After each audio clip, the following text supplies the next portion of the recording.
Hello, everyone, and welcome to this week's Talking Stick Show. So I have the crew with me. We have Laura Massey. Hello, Laura. Hi, Captain. Aye, aye. And I'm the pirate today. And we Hello, have everyone. Amy Kruzek onto the Yeah. show. Hello, Amy. Hello, everyone. Hi, Hello. Captain.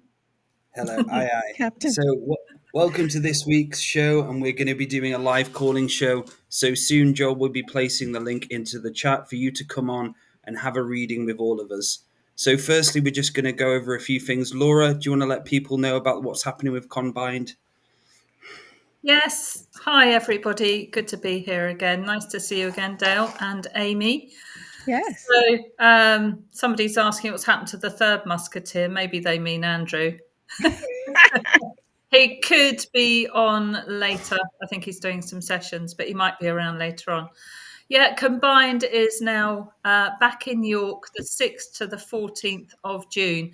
This is a big tour we're doing, which is why we're actually not doing it in April. We've moved it to June because it's going to take a bit of organising this one. So we're going to start off. We're at the Mercure Fairfield Hotel, York. We've stayed there before, it's a great place. So we're starting off with 2 days of a divine feminine, a sacred feminine package, which I'm running. Which will include the HIFU, the high intensity frequency ultrasound, which I spoke about before for women. And then we're going on to 4 days of the paranormal rangers. Now, we've been putting out, the paranormals themselves have been putting out a weekly show on a Wednesday. That's at 7 p.m. GMT or 2 p.m. EST. Make sure you catch that because we're getting some great viewings on their show. Their membership's increasing.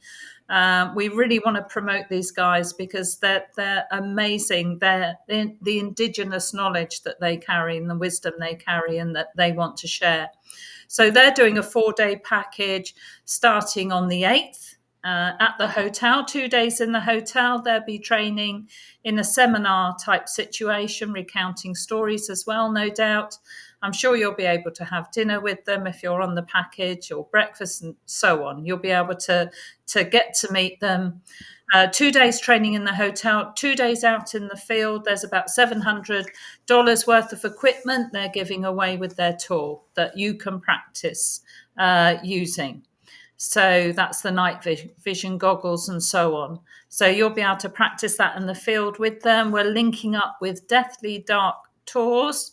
Check them out on Facebook. They're amazing. And Dorian is going to take us to the most haunted places in York. And as York is meant to be one of the most haunted cities in England, that's going to be fun. And I think the second night we're spending all evening in a very haunted place. So everyone can test out their equipment and their ghost hunting and paranormal skills. Then we go on from that to 5 days of combined healing. You can book 1, 2, 3, 4, 5-day packages. If you've been with us before, remember you get a day free if you book one. Also, if you're on any of our bus tours, you can get a day free. So check out our website. I think Joe will probably put the link up in a minute. We're also on Andrew's website. You can also find them on my website, twofeathersmedicine.com. So, yeah, check us out or email me, laura2feathers@gmail.com, because we have now got bookings coming in because this is going to be a big tour. All the pricing, all the details is all on the bookings form on the website. So have a look, and if you can, join us because it's going to be fun. We've had 3 events so far, all have been amazing. So, yeah, I think that's it for now. Thanks, guys. Thank you. And so, as well, if you'd like to learn how to be an ancestral medium, I'll be running a workshop on the 31st of March. It's going to be over 4 hours from 5 p.m. UK time. So learning how to speak to your ancestors, learning how to speak to your team, and understanding what it takes to be able to hold a contact, be able to learn to be an ancestral medium, and all of the in-betweens, how to speak to the grandmother collective, the grandfather collective. So join me on this 4-hour journey. It's only £450, so it's a very low-cost workshop. So that'll be on the 31st of March to learn to become an ancestral medium. And also, I'm offering a new service at the moment called Soul Audit. So I'm offering one-to-one sessions for those who would like to have their soul audit and for me to look through all of their soul timelines and give them an audit, basically, show them what's needed in the moment for their most amount of growth. There will be ancestral connection as well, and they'll also be working in the Dreamer's Lodge of the Bear is included in the session as well. So yeah, incredible. Amy, Yes. is there anything else you want to add? Yes, I'd like to add that you can get a hold of me or David Ellis. Maybe that is who the big picture's talking about, the other guy. You can get a hold of us at the UCM community, and you can join it by going to community.universalcitizenstv.com, where we have free resources, meditations, we have AI tools and software with an affiliate program with that, and building a business and website. We have business clinics each month, and David is going to start a Yoga Alliance teacher certification class coming in April. So yeah. Beautiful. Yes. Thank you, Amy. I think the big picture is talking about Matty. Matty's having some personal Matty. time. Yeah, he will be talking about Matty. So, yeah, Matty's having some personal time off at the moment, guys. Okay. Where do you want to go from here, Dale? Where do we go from here? So let's see. So Joel has put in the link. So if you want to come have a free reading with the Three Musketeers, the link's in the chat. So go away. We dare you. We give you a push to be able to come on.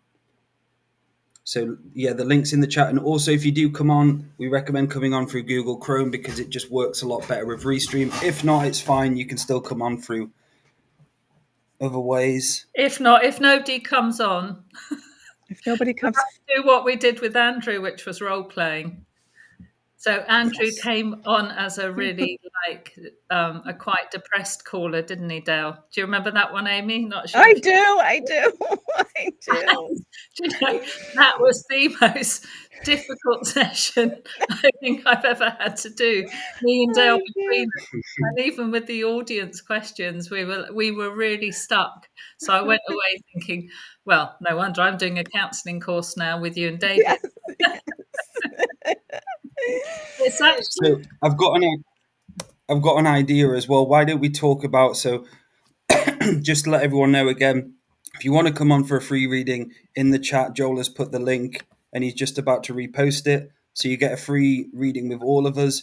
And I was just thinking, guys, why don't we talk about the spring equinox? And I know me and you, Laura, have been talking a lot lately, and there seems to be a lot of things going on around us with the solar flares coming into this change of going from galactic winter to galactic spring. So let's talk about the equinox and coming into it and what's going to be important for everyone in preparation going through this time so they don't lose their mind. So Laura, Amy, do you want to go and start this? Go ahead, Laura. Me. Go ahead, Laura. You go ahead, Amy, if you want to. No, go. I guess. Okay. So equinox, I've already started to say prayers over my wood. So I will do an equinox fire. It's just something I love doing.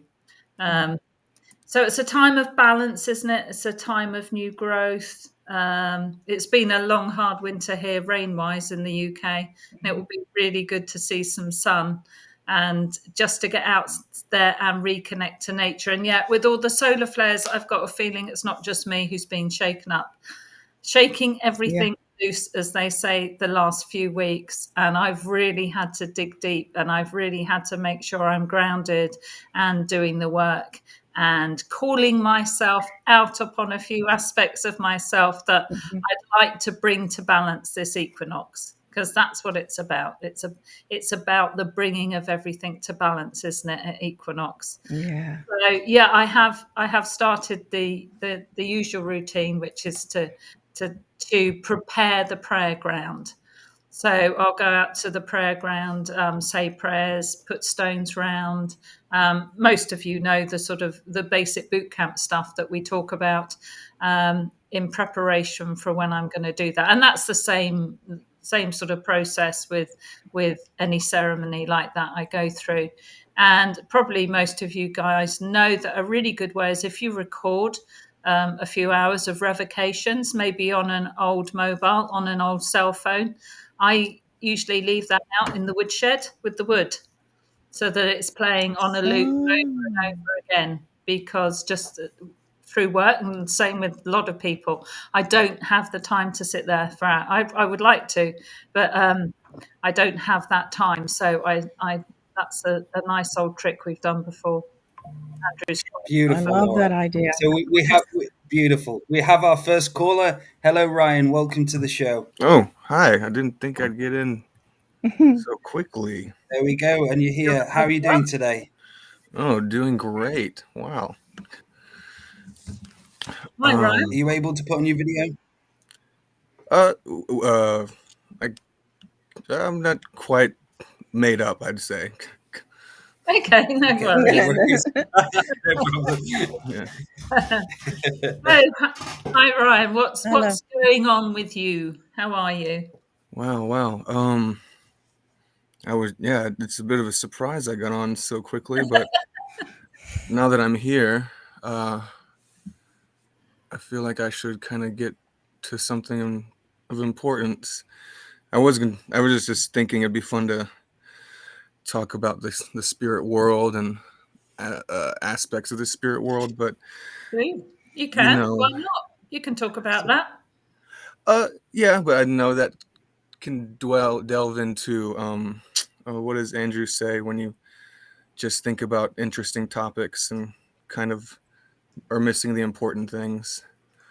What, light work and distractions? Yeah, when you just get curiosity. Yeah. Thank you, Joel. Yeah. That's right. Can I ask you a question, Ryan? Please. So with your journey, it as I'm reading you, it feels like there's a stop and start energy going on with you all the time, and it's like an enabling energy where you start, you begin, you stop, you start, you begin, and stop, and there's such a start stop going on in you that there's no, I'd say, repetition with, I'd say, distance. So what is it like for you doing kind of inner work and spirituality? Because you did mention curiosity learning, and this could be connected to that. Yeah, I mean, I totally agree with what you just said.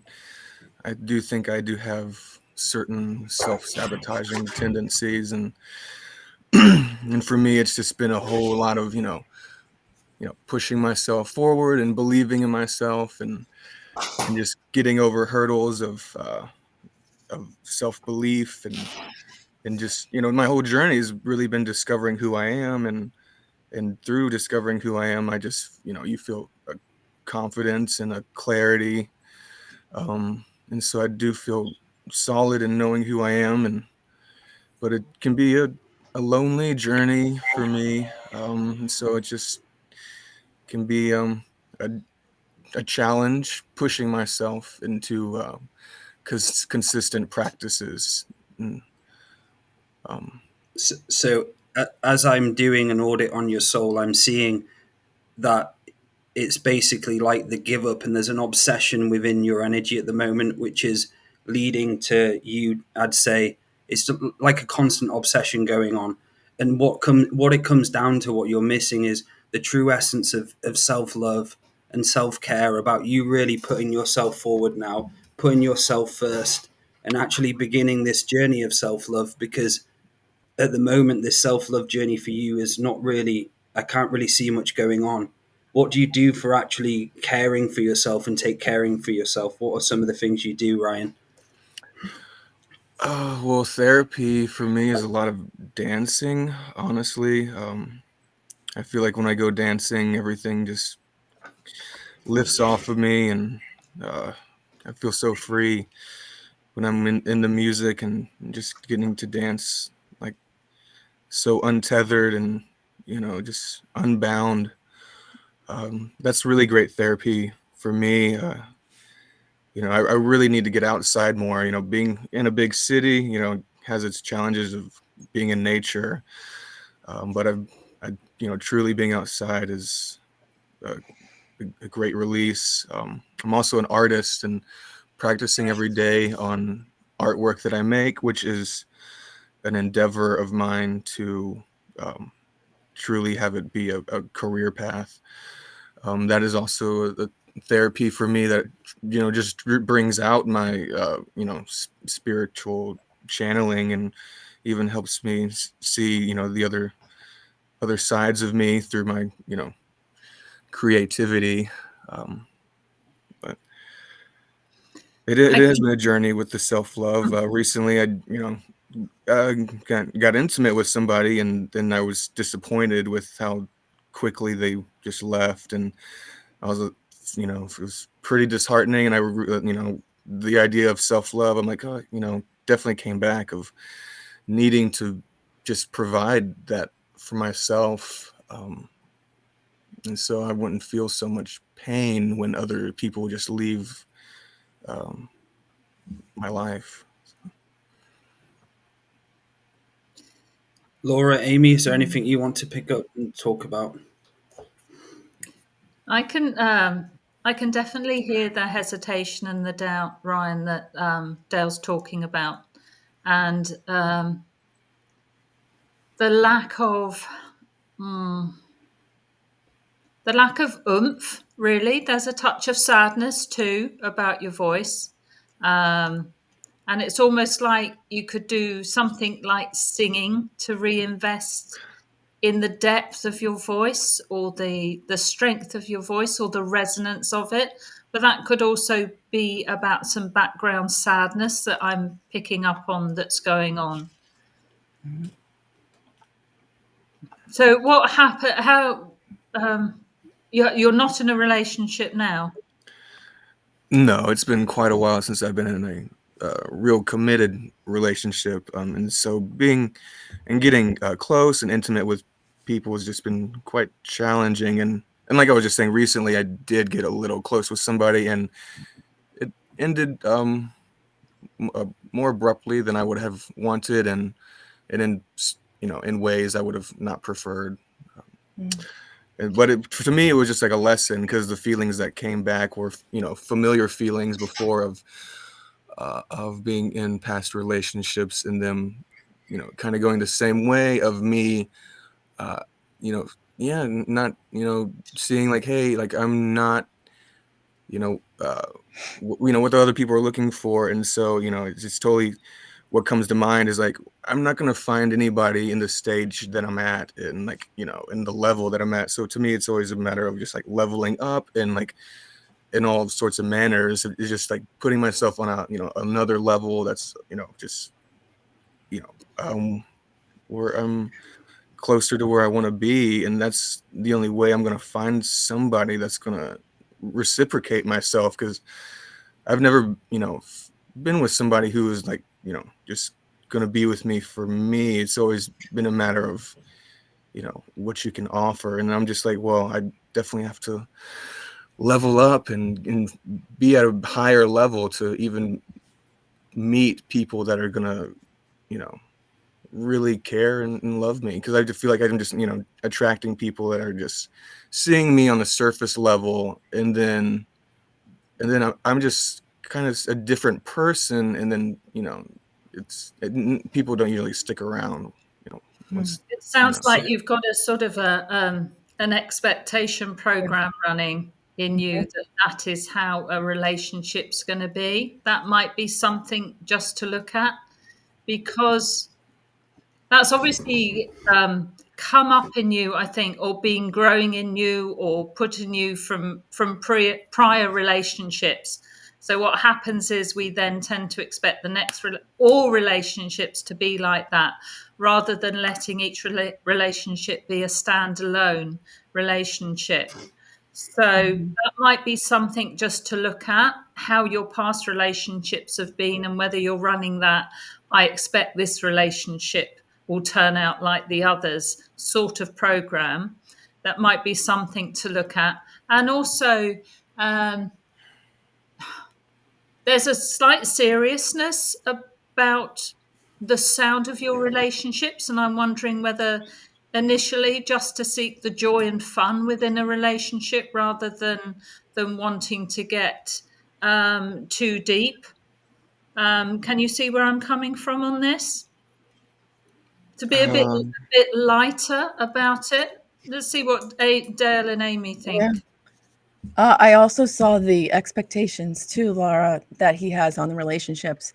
And sometimes it feels as though you set yourself up for that disappointment to happen, And so when that happens, what is it that you can do different? Do you go inwards and ask yourself, well, what happened in that relationship just now? Why did she ghost me?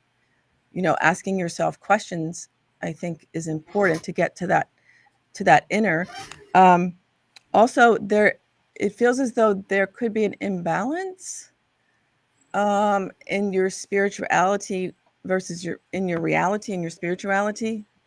Does that make sense? Where you may want this person to be spiritual like you, but that is that a really high expectation that you have of that person? That's something I would, eventually deal with. Right. Yeah. Because we do I've been, relationships, you do kind of have these parallel rails running where you're together, but yet you're doing your own thing. I had to learn that, where you're not codependent on them to be there for you at all times. So you kind of have to, like, hey, that's, cool, but I'm going to be doing this, but I like that you're doing that. And then coming together and sharing in those things that you like to do together. If that makes sense, guys. Yes, makes perfect Yeah. sense. Yeah. And yeah, just be a little more lighthearted is what you mean, right? Yeah, like don't get so don't go in there so serious and what do you do for fun? All the Ryan? check marks. Sorry, Emmy. Yeah. What do you do for fun, Ryan? I mean, besides dancing and making art, what makes you laugh? Makes me laugh. Just silly things. Just goofing around. I can be pretty lighthearted myself. It's almost something I'm pretty good at. But do you stifle it? Do you like, oh, that's enough? I know that one. It's like, oh, that's enough. I can't have so much fun. No, I mean, I actually would say I'm the type of person who is, almost too nonchalant about about things, and people usually would, criticize me of not being serious enough.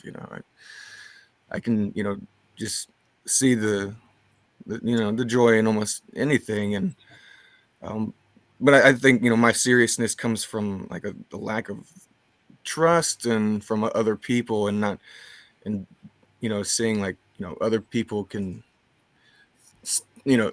take me in a certain way that allows me to hold back. Mm-hmm.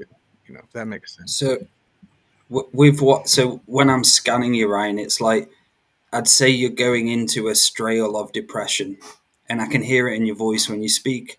It's like there's, I'd say, about 58% of you actually talking, and there's like such a disconnection process with you, especially your feet. It's like as I'm going down your tailbone, C1 and C2 are just filled with this. I'd say it's like an anxiety. It's like a turned on anxiety going on in the background. Then the feet are so stiff. And for you, it's going to be about finding balance within everything to bring you back into alignment with loving thyself, and how important it is for you to appreciate how great you are and some of the many talents you have, and actually respecting yourself enough to see it. And I think for you, a victory ceremony in the spring is going to be important to start honing in on the positivity, what you can bring to this world, because it feels like there's a lot of lost energy within you. And I'd highly recommend you start breaking up start having some sort of tailbone release. It's like your whole body's just stuck and your feet are really ungrounded and your brain's scattered. And it's about how you can actually start releasing energy through your body, regularly purging, regularly clearing, and just start lifting some of this smug around you. Um, and like talking about contrarifications prayer, that's going to be important for you to build a foundation of prayer directly allowing yourself to connect to the feelings of love, happiness, truth, the touch of others, and so on. Because I do think there's someone waiting for you, but that person is only going to come to you when you start valuing yourself. And this is a lot of thing. I have this problem as well with relationships and going through divorce. It all comes down to valuing yourself again. Start lighting that fire and kindling in your heart again, allowing yourself to see the greatness. So there is a soul family member out for you waiting out there, and for everyone listening as well. And this is something I've had to go through the hard times of realizing that, going back to source, coming away from source, going back to source. And I think for you, it's going to be about the joy and the laughter now, like Laura was talking about. You're going to have to bring that into your life. Mm-hmm. It's so important. Mm. Yeah, in whatever way you can, really, Ryan. We always say, don't we, our first relationships with ourselves. So when we get that one right, and I know it takes a whole lifetime, it takes many lifetimes to have a, to get ourselves balanced and so on. It does take a lot of work, but that does change your energy field and it does change who is attracted to you and who you're going to attract. And in a ceremony and so on, or in your prayers, do prayers for yourself too, so that you can take on that ancestral wisdom, you can take on your ancestors' teachings straight right into your blood to help you on this particular theme. What kind of a good relationship? Go on, Amy. Ryan, what kind of art do you do? Oh, it's in the realm of like fantasy artwork and like psychedelic pop. Painting? Paintings. Yep, paintings. Yeah, paintings and illustrations. Wow. Okay. So I don't know why I had to ask you that question. There's something about your painting that will get you, even though that is like what you love to do. And I don't know if that's your job. Is that your, like you sell these, and is that, yeah? Yeah, it's a part of my career. Career. Okay.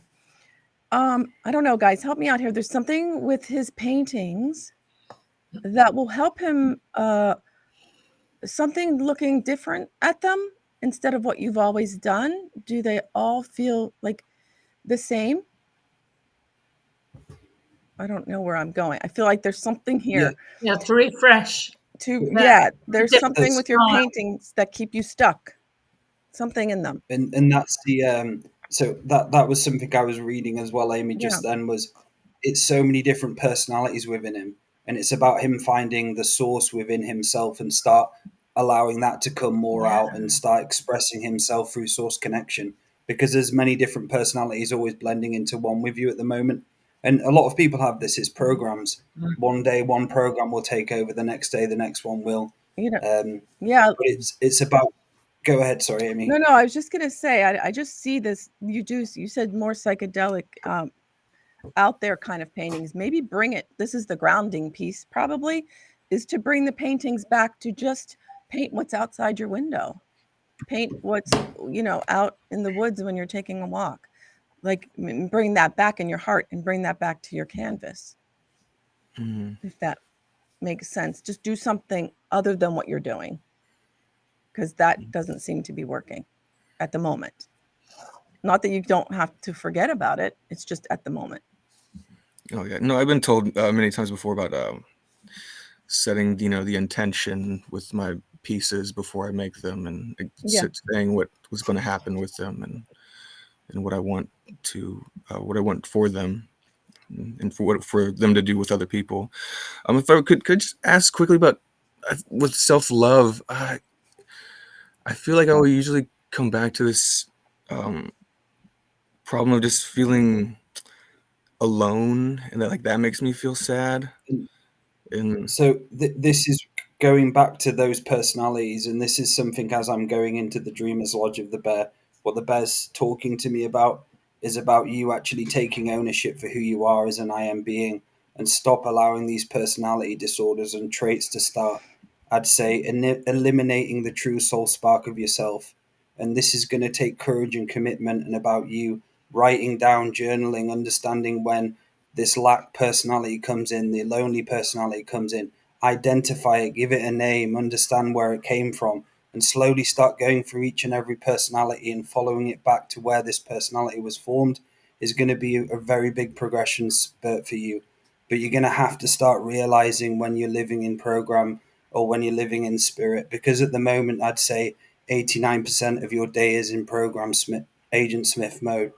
And it's about you allowing more of the soul spark to be present and start eradicating these personalities, because they are destroying you slowly. Like every personality disorder, it's not a personality disorder, like every other personalities we have, like programs can do, is take us on the path of darkness. And now it's about you seeing those different versions and saying, no, I'm not giving you Mr. Lonely. I'm not going to listen to you now. I'm going to go out. I'm going to take a walk. I'm going to go do this. And I'm going to start listening to my soul again, because I can't hear my soul at the moment. So prayer is going to be important for you to start calling to the soul, calling to the great mystery, allowing you to source that through the day. It might be a good idea, and this is something I've been doing lately and something I talked to Andrew about last week. It might even be good for you to start making some sort of soup or food and cooking it up over time, and start putting so much healing and psychic surgery or whatever you want to put into it about you finding source and self-love again. So you may have like a soup boiling up for hours and hours and hours, and it's going to be a treatment to yourself. I put the energies of love, happiness, so I can remember the source within myself. I put all of the essence of 1,000 psychic surgery treatments into this and so on, and start building it up. And when you have that, you're going to have a treatment reminding you of what's real. And I feel that's really going to help you, because it helped me a hell of a lot lately, is reminding myself of what it takes to be here, and the love and the peace, and coming back to the peacekeepers and peacemakers, of how important that frequency is, as Andrew said, in many, many years. Um, Anything else, Laura, Amy, you want to add before we say goodbye? Yeah, I think if I've been on that loneliness journey as well, Ryan. And the more I got into spirit, the more I realized I can't be lonely, because spirit is with us all the time. So I then my most loneliest time is going to bed. So I would then, that's when I realized I'd just start talking to the grandmothers, or start talking to Two Feathers, my guide. Anybody you connect to in the unseen world, Ryan, connect to them, talk to them, and they will talk back to you, and you will hear it in one form or another, and you will get a lot of help that way. Just believe, just take that time. Whenever is your darkest, loneliest time, we're never alone. Spirit is always with us. You'll always have your guides around you. Always have somebody there you can talk to. And the other thing is, find some joy in something. Go, maybe get out your comfort zone a little, to knock some of these programs away just for a while. I go out, I walk the hills for hours, and I come back, I feel amazing. Or I go out in my camper van. Go and dance, whatever it is that does it for you. You can remember that frequency of joy, that feeling of joy. I know you've got a bit of the disconnect, and I know there's a heart disconnection there too, but I know you can work on that. You've got the ability to, but just go out and try and do something that when you come back, even exercise can make you release the dopamine, can't it?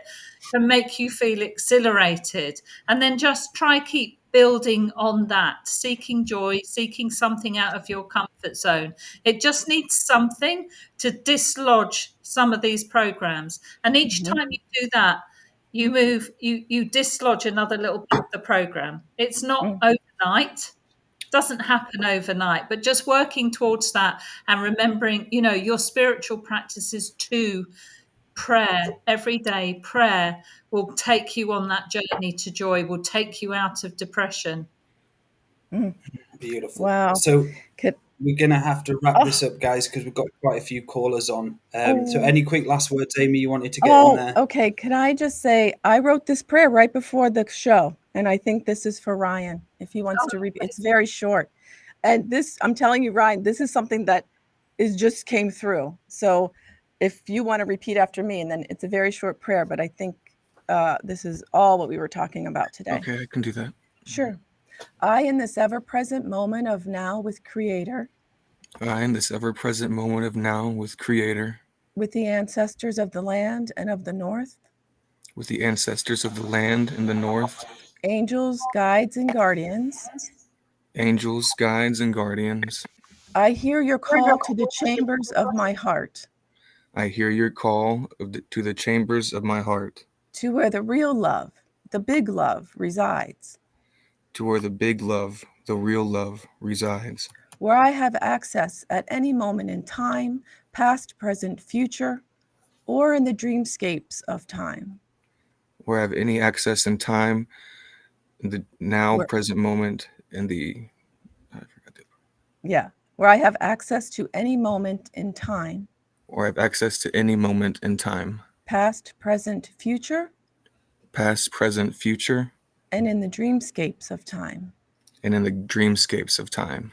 I hear your whispers through every cell in my body, I hear your whispers through every cell of my body, my being, my being, my soul, and my spirit. my soul, and my spirit. And I call upon you all to ease my insecurities. And I call upon you all to ease my insecurities, Quell my doubts, quail my doubts, my shame, and my blame. my shame, and my blame. For you and I are the way showers For you and I are the way showers and the dream showers of this vessel recreated. and the dream showers of this vessel we created. Our connection never broken or splintered. Our connection never broken or splintered. This is what makes us whole in all we create together. This is what makes us whole in all we create together. So let it begin with the love deep within So let it begin with the love deep within and uncover what we have created, for it is already in form. and uncover what we have created, for it is already in form, Now and forever. now and forever. Aho. Aho. Uh-huh. Thank you so much, Thank Amy. you, Ryan. Yes, thank you. My goodness. Wow, Amy. Thank I'm you. glad So, Laura, thank I you very much truly for calling in, appreciate it. brother. Thank you, Ryan. It was a Thank you, pleasure. Ryan. Thank you. Thank you, Ryan. Take care now. You take care. Cheers. Bye, bye, bye, bye. Walk in joy. I So, think that's some good stuff. we'd like to Wow, welcome. good. Oh, thank you. Oh, Andrew. I thought you were the next caller. Thank you so much. Wow, that was perfect Hey, timing. Andrew. Hi, Andrew. How you doing? Great. I've passed on the skill of repeat after me. You did wonderful. Oh, yes, you did. Yeah, slowing it down a little bit. I had to slow it down. Was that something you'd written So or was it you were reading? I read it. I mean, I wrote it Okay. 5 minutes before I came on. Oh, even better. Brand Yeah. new tester. Yes, Yeah. yes. Yes, thank you. So we've got Daniel on now. Hello, Daniel. Are you there?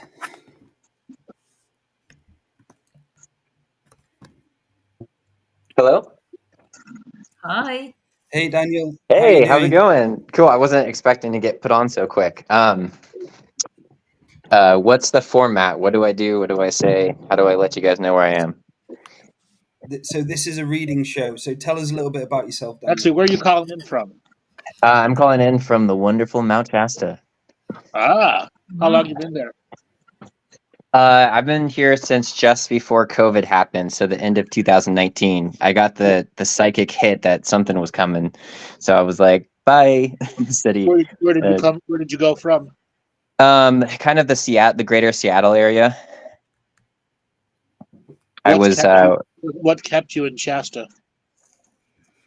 Mostly right now it's my son. I separated from his mom after we were married, and we separated after we moved down here, and he still lives here, so I'm sort of still here during that process, but we're finalizing divorce papers after way too long, and I'm looking into new places to move to right now. So is it challenging living near the mountain energetically? Yeah, extremely. Yeah, so the mountain likes to kick people out. Like every year, there's a cycle of those that are getting ejected, red carded from the mountain, forcefully at times, and there are others that are given the slow kick in the ass, like you can't stay no more.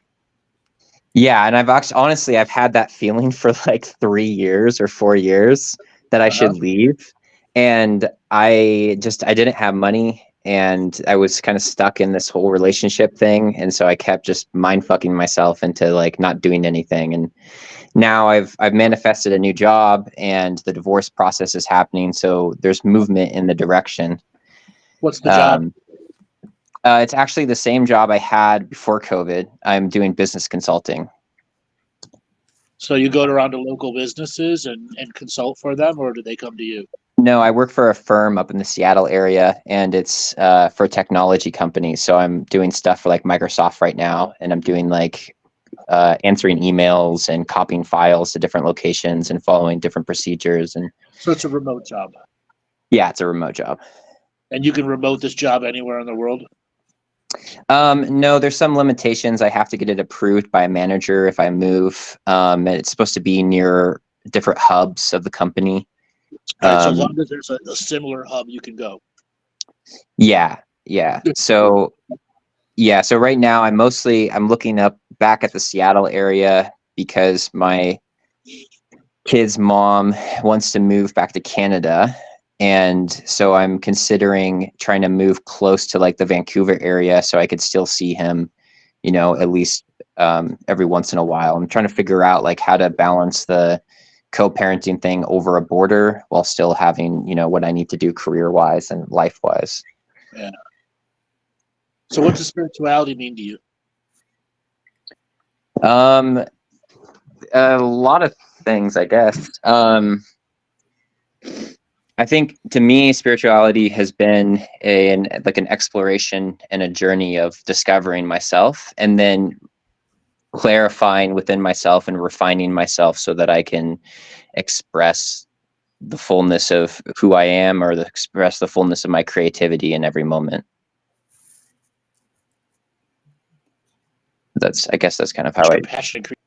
Oh yeah, absolutely. No, what kind of things are you passionate about your creations? What do you like to do? It used to be a lot of like art and drawing sort of things. Lately, I've been, when I have the time, I've been sort of busy lately, but when I have the time, it's been a lot of story writing. I really like writing stories. And then I really love when I have the time or the people, I love doing improv and acting stuff. I'm like really into that. Improv is a unique skill set. Believe it or not, a lot of this reading show stuff is pure improv, psychic improv. Oh yeah, for sure. I one of the reasons why I love you guys. Yeah, we've got some unique comedy that shows up on these shows too. Yeah, it's great. So do you have a daily practice? I do. It's been pretty wavy the past 4 years, but right now with the new job, it's helping me anchor it back in. So every morning I wake up and I go to the gym, and then I come home and I'll do like a cold shower, and then I'll do maybe like 15 or 20 minutes of a meditation. And then at nighttime, I'll do a little bit of journaling and a little bit of meditation. I'll listen to like meditation music, like brain balancing audios called HoloSync while I'm falling asleep at night. So you were saying you like to draw. How good have you become at drawing? It's been a while since I've done much drawing. In college, I used to take like, what was it called? Production artist sort of classes. So I got pretty good at it then, but it's the kind of thing you have to practice regularly. So I think I'm like mediocre amateur if I put in the time to get the skills back up. Yeah, but if you could do anything near South Park quality, you can become famous. I mean, South Park proved it. Okay, that's true. Yes, yeah. Well, especially these days. I mean, I think there's Midjourney and AI, so lots of opportunities. There's opportunity there. It's just you need to have the technical background to put it all together as a production. Right. Absolutely. So what kind of stories do you like to write? Oh man, I honestly, to me, the improv and the story writing is a way of exploring like the vastness of the human experience. So I tend to lean towards fantasy and sci-fi sort of stuff, but I same really here. love, what's that? I'm the same way. Fantasy, sci-fi. I try to mix them together. Yeah, I mean, I can't imagine. I bet with you, it's must be so much fun because you've got access to like so much the universal dimensional Yes. space. One of the stories I've been working on recently is I took UFC, that fighting style, and I mixed it with the fantasy world. So I created a competition inside like a magic fantasy world where all the top wizards go and fight each other in mixed magical martial arts. Wow, that's fun. Like That sounds great. Street Fighter, except they don't shoot fireballs and stuff like that. Everything is what you can do to modify the body to do damage to somebody else. Oh, interesting. Yeah. That's cool. That adds some really interesting dimensions of like exploring the dynamics between different elements and energy and And then you have the tournaments are these tournaments are held every 5 years, and it doesn't matter what faction, good, bad, neutral, evil, or whatever, as long as you can take human form, you can be in it. And so there's a truce between all the good guys and the bad guys every 5 years to prove who's the best. And that's cool. the tournaments are 20 rounds, each 20-minute rounds, and it's like submission or knockouts, and you have what's called a regeneration. So even if you kill the person, they can regenerate from an attack. It's all about, can you get them to be, submit, or a full knockout, which is, dead for longer than a minute. Oh, that's interesting. Are there like different clans or factions that everyone's coming from? Yeah, everything. I've made dozens of factions. Oh, that's so cool. That's the fun part of the world building. Yeah, I love that. I'm reading the Dune series right now, and I'm on Heretics of Dune, like the 5th or 6th one. That's an incredible series. That book really influenced me growing up. Oh, really? Dude, yeah. I could do like full on lectures about the series. I mean, it's so thorough, so good, so many layers to it. I quote it constantly, and anytime something happens where I get upset about some kind of sociological political dynamic, I'm like, oh, this happened in Dune. Yeah, exactly. And that book came out in the 80s. Yeah. Like, this is exactly what the Bene Gesserit do. And then my friends look at me sideways and then they're like, God damn it. So what's your longest story you've written? Oh, man. Okay, well, two funny sort of things. One I was working on is like about this whole world. I was trying to do a pretty big world building with a floating sky city sort of thing. Uh-huh. That had like many generations and like a long story of like how they became floating sky cities. And then I have like, I don't know, some kind of connection or lifetime or aspects connected to that sort of energy. So I really like it. There's something about it that really gets me. Uh-huh. I talk about floating air cities all the time, cities of light. Yeah, the Lemurian ones, right? Yeah, and Atlanteans too. Yeah. So there's like a whole like kind of saga that I was trying to work on with that and like outlining it and stuff. And I was jumping around a little bit too much last year with different stories. And then I did this other one that was a joke with a friend where we were writing like a whole saga that was almost like Dune, but with like a cat messiah. Because I thought it would just be a funny meme. And I was just going to have the AI like flesh out the whole cat verse. And it was just like a kind of like a ridiculous meme, but it also had like many layers of interesting stuff. And I was also like building a chat bot that could like, I had the prompt to be like I told it was a multi-dimensional metaphysical cat that purpose was to enlighten humanity and use cat analogies and metaphors to answer questions. So we had this AI just generate like a ton of content, and then I wrote stories on top of that, and I was like writing mini chapters on top of that, and I was like doing this whole big thing, but I got kind of overwhelmed with work, so I kind of set it aside for now. So how long are these stories? Actual written stuff. Yeah, the actual written stuff's not too long. I mean, that one was only like, I think I got into like 4 or 5 chapters, and then the other one was like about the same too. And So I haven't really. under 20 pages. Yeah. So Yeah, I haven't really like sat down to like be like, okay, I'm going to actually finish the story. I'm actually going to write it out. I'm actually going to publish it. you're cart before the horse, though. So, but first piece of advice here is you already have a daily practice. You have to add writing to your daily practice. Even if the writing is you just taking your voice and talking it out loud, improvising it all out loud, and then you coming back at a later date and then putting it to text. Okay. Okay. And it doesn't have to be in the same day, but put it to your daily practice of, all right, I've got to get these stories from my mind into some form of manifestation. And starting with the oral or video log of yourself, because you could act it out. You already like acting, you already like improv. So if you have a character you want to create, act it out. And just let your Okay. phone record it. Okay. And then you go back later and try to capture the essence of what you're acting out. Build up, 5, 6, 7, 8 recordings, and then just do the actual transcription. It's not that hard. You could probably do it in one afternoon.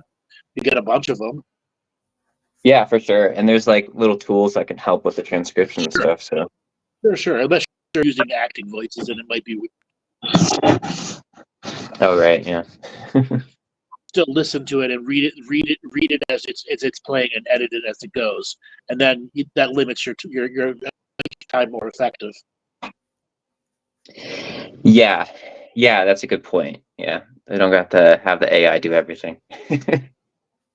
Yeah, absolutely. We use the tool where it is. Okay.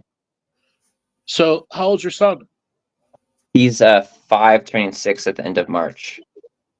And where in Canada is she thinking of moving in the Vancouver area? You said.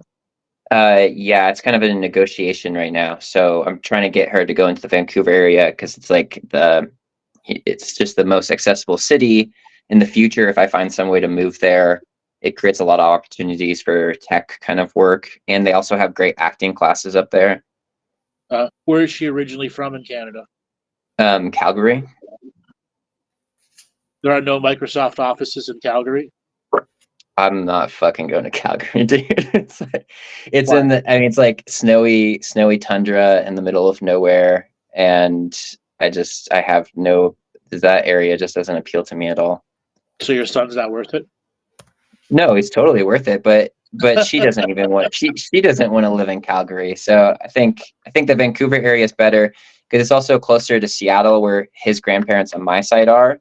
And the plane tickets to Calgary are only $80. So it still links him to his grandparents on her side. So she doesn't want to move back to where her family's from? No, I don't think she does. If she did, would you do that? I don't think so. Getting into, you got to remember, essentially she's looking at being a single mother. Yeah. Okay. Yeah, and you're gonna have to follow and be within a 2-hour drive. And anything more than a 2-hour drive is too tough on you. Right. Yeah, I was thinking. Seattle to Vancouver is not a short drive. Okay. No, it's like 3 hours. I was thinking maybe Bellingham to Vancouver. It's still 3 hours with your border crossing. I guess. I mean, it's like an hour and a half, but I guess border. Right. So what are you going to do? You're going to go get the border crossings all the time, or you could be waiting 3 hours sometimes at one border crossing. Right. Well, those are things for you to consider. Laura, Dale, anything you guys like to add? Just sounds like you're doing great already with your meditation and all that, Daniel. I was just thinking to actually add prayer to that. That would really take you to the next level beyond meditation, to have a daily prayer practice. Do you ever do prayers, out loud prayers? Yeah, some kind of. I mean, I do the contract revocations too a few times a week. And then I do some sort of prayers when things get really bad. That's like my backup. I don't know. I found prayer to be really like hit and miss. I sort of do more like gratitude sort of prayers, I guess. That's cool. But you're very impromptu guy, so I think prayer is something you'd be able to do on the hoof. Okay. I think What kind of prayer are you suggesting?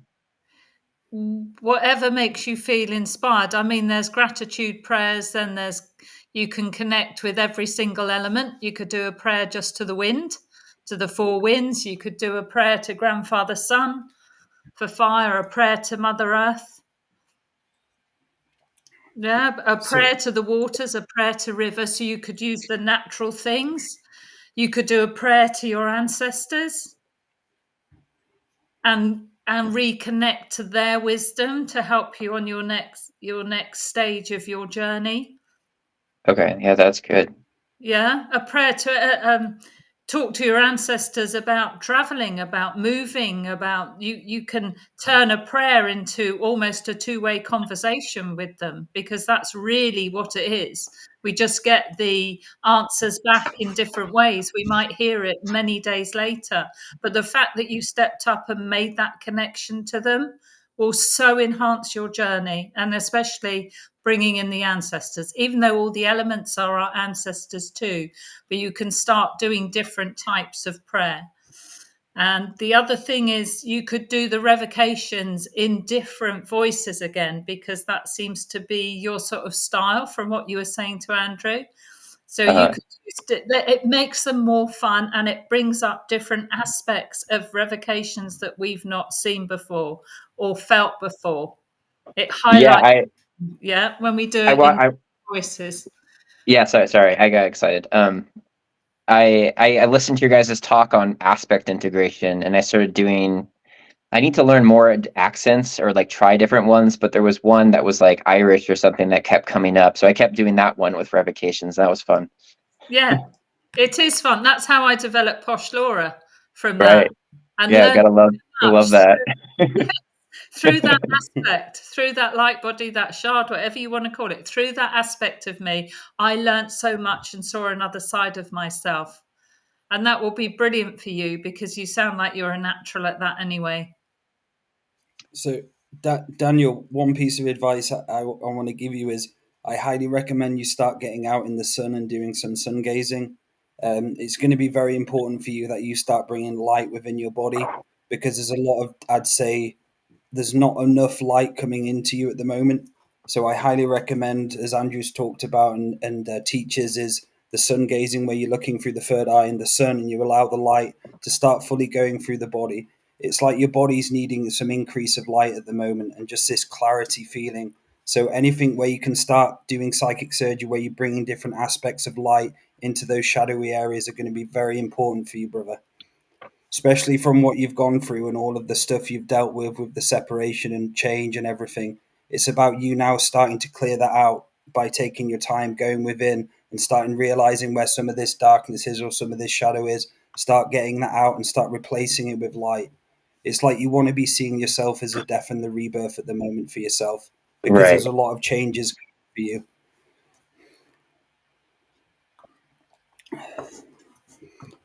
Okay. Cool. Sorry, I'm taking notes. I got a question for you. When's the last time you had somebody do body work on you? Oh man, it's been way too long. It's actually, I have a whole list of different bodywork types that I want to do now that I've got this new job. So I'm just waiting for the first paycheck, and then I was gonna do all the sessions.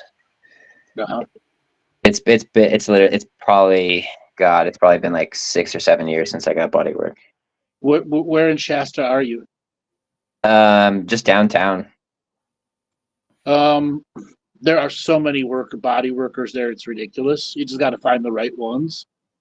I think for you, the best body work for you to start with is going to be rolfing. If you don't, do you know about okay. rolfing? Yeah, I do. My friend is friends with one of like the pioneers in it or something, and she lives in town. Or maybe it's Calvin Christ. Don't let me kid you. It is very fucking painful.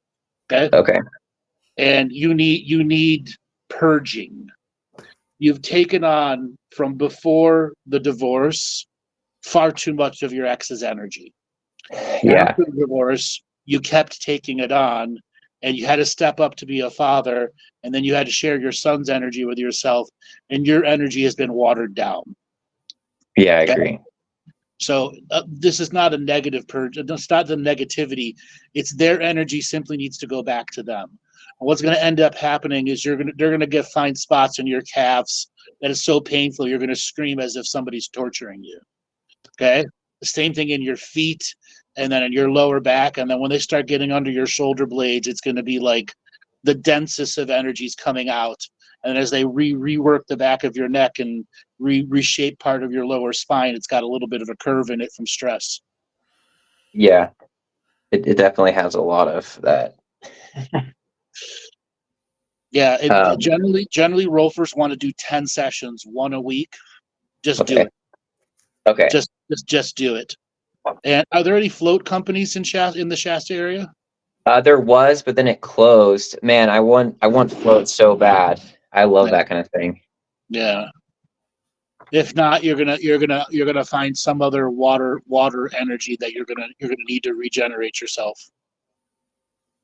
Should I was gonna do like detoxing sort of baths. Should I just maybe do that for now? Yeah, in the interim, just regular detox baths. You can go get those cannabis bath bombs. You know what I'm talking about? Yeah, like CBD ones. CBD ones. I mean, it's not going to show up on your drug test if you're worried about that. No, I don't. I took way too much cannabis the past like 4 years to deal with the divorce thing, and I'm kind of sick of the fogginess from it all, and I have to be pretty. You don't get high off of the bath. Okay. Your liver never gets to absorb the THC and convert it to the psychoactive process. Okay. Oh, I see. Okay. It's all skin absorption. It goes right to the gallbladder. Okay, so the body just feels it's a pure body relaxed. relaxation. Is all that it is. There's no high to it. Oh, great. Ellie, you want to share your experience with the cannabis bath bombs? So the sleep I had on when I have a cannabis bath bomb is the best sleep I've ever had in my entire life. The way I wake up the next day feeling fully, it's just like the computer turning on. There's no like getting up. You just wake up and you feel, wow, I feel fucking great. When I started doing it, it's like I just went into this deepest recovery sleep, and all my skin, like the next day, it felt like I had brand new skin. It's definitely worth doing. It's really good at regenerating. Really good. We've lost him. I lost the connection for a second. Yeah. And get some Epsom salt as well. So when you put the bath bomb in, I think I put 2 cups of Epsom salt. So the actual cannabis floats on top. So you'll see the oil or whatever it is floating on top. And yeah, you can just add shit to it, put it down, put more warm in. So you can be in there for hours. But then you get into bed or get into wherever you are and you're like, holy shit, this is great. Yeah. My body in such a relaxed state. It's so good. Yeah, so there's no psychoactive high off of it. It's just pure body relaxation. Okay, yeah, that sounds great. And I found a really good acupuncturist in town. Do you think that acupuncture would be good? Absolutely, acupuncture would be good. Just understand the results that you're going to get from acupuncture are there's going to be some immediate relief you feel here and there, but for you, acupuncture is going to be a longer term adjustment journey. As you begin to go through the different emotional journeys that you have a cycle on, it's where acupuncture will be its greatest gift for you. So you like most humans have a 90-day emotional cycle that kind of loops or repeats. People who are really stressed out, it's down to a week where they emotionally spiral every week, every 2 weeks. Yours is about every 70, 75 days when I'm sensing you. Wow. And so you're going to be looking at acupuncture like every other week or every 3 weeks for the next 5 months. And that's what you'll notice your biggest gift of what acupuncture does by balancing you.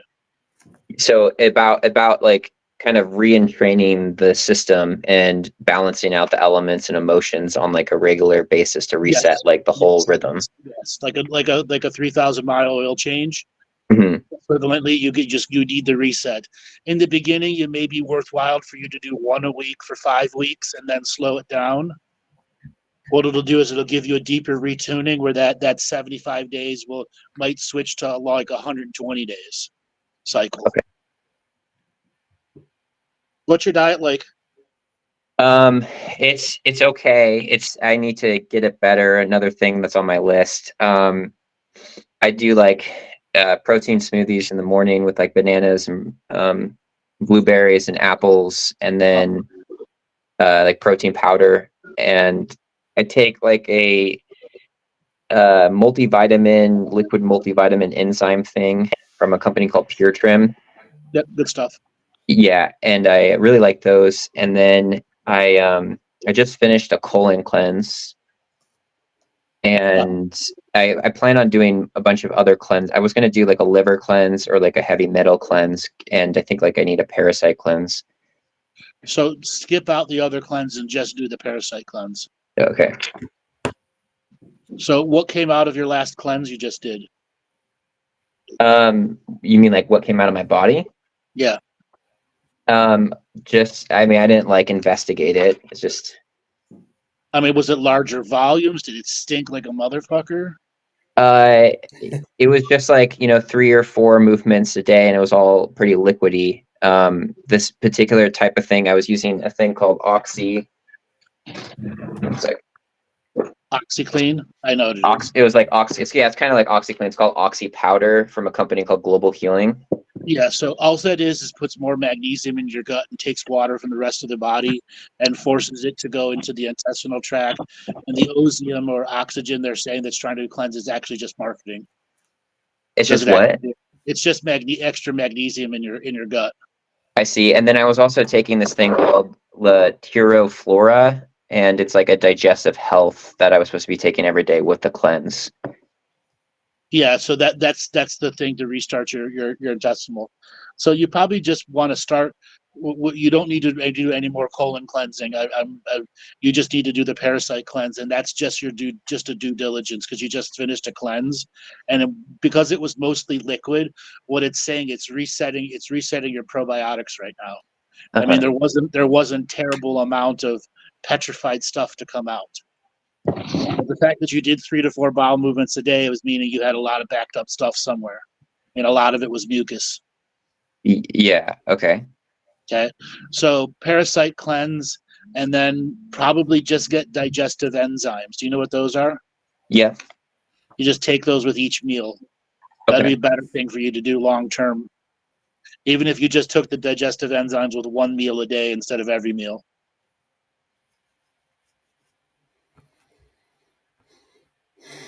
It's so funny, man. I was gonna buy a session from you first thing when I got a paycheck, and that somehow this just happened.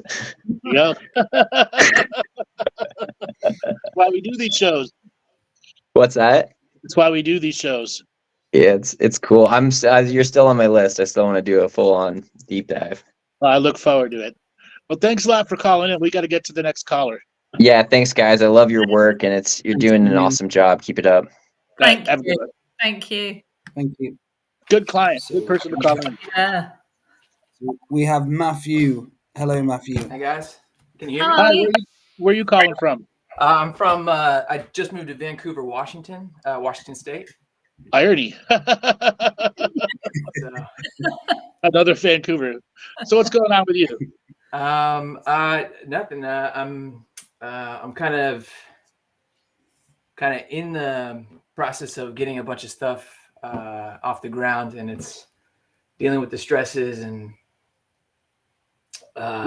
what kind of stuff off the ground? So I have my regular like my main income is like my my parts business. We just sell parts online. You're the gun guy? Sorry? You're the gun guy? Yeah. I remember. Yeah, we talked a while ago. Did you ever get your guns from California up to where you're at? We're actually in a couple months. My dad's moving. So in the process, we're gonna swap it over here. So I have a lot of content I'll be able to, produce with the stuff we have in a vault. But it's pretty cool. He's doing this new place he has. He has a big shop, and he's super excited. He's gonna do a bookcase vault type deal. So we want to do like some content on it, but all this stuff. It sounds great, right? It's just we're ever able to sell that black powder gun I talked about with you. I've what I've been doing is I've been like just doing tons of notes on the types of things I want to do like that. I have like, 20 video ideas, like 20 product ideas. It's just waiting until, finances are a little more stable and I can kind of, so it's like, it's a balance between how do I do everything that I have to do, I'm supposed to do, but also kind of trust and expand, at the same time. And, it's been busy. And I find myself in these moments of just like I'm in full trust of what I need to do in my life right now.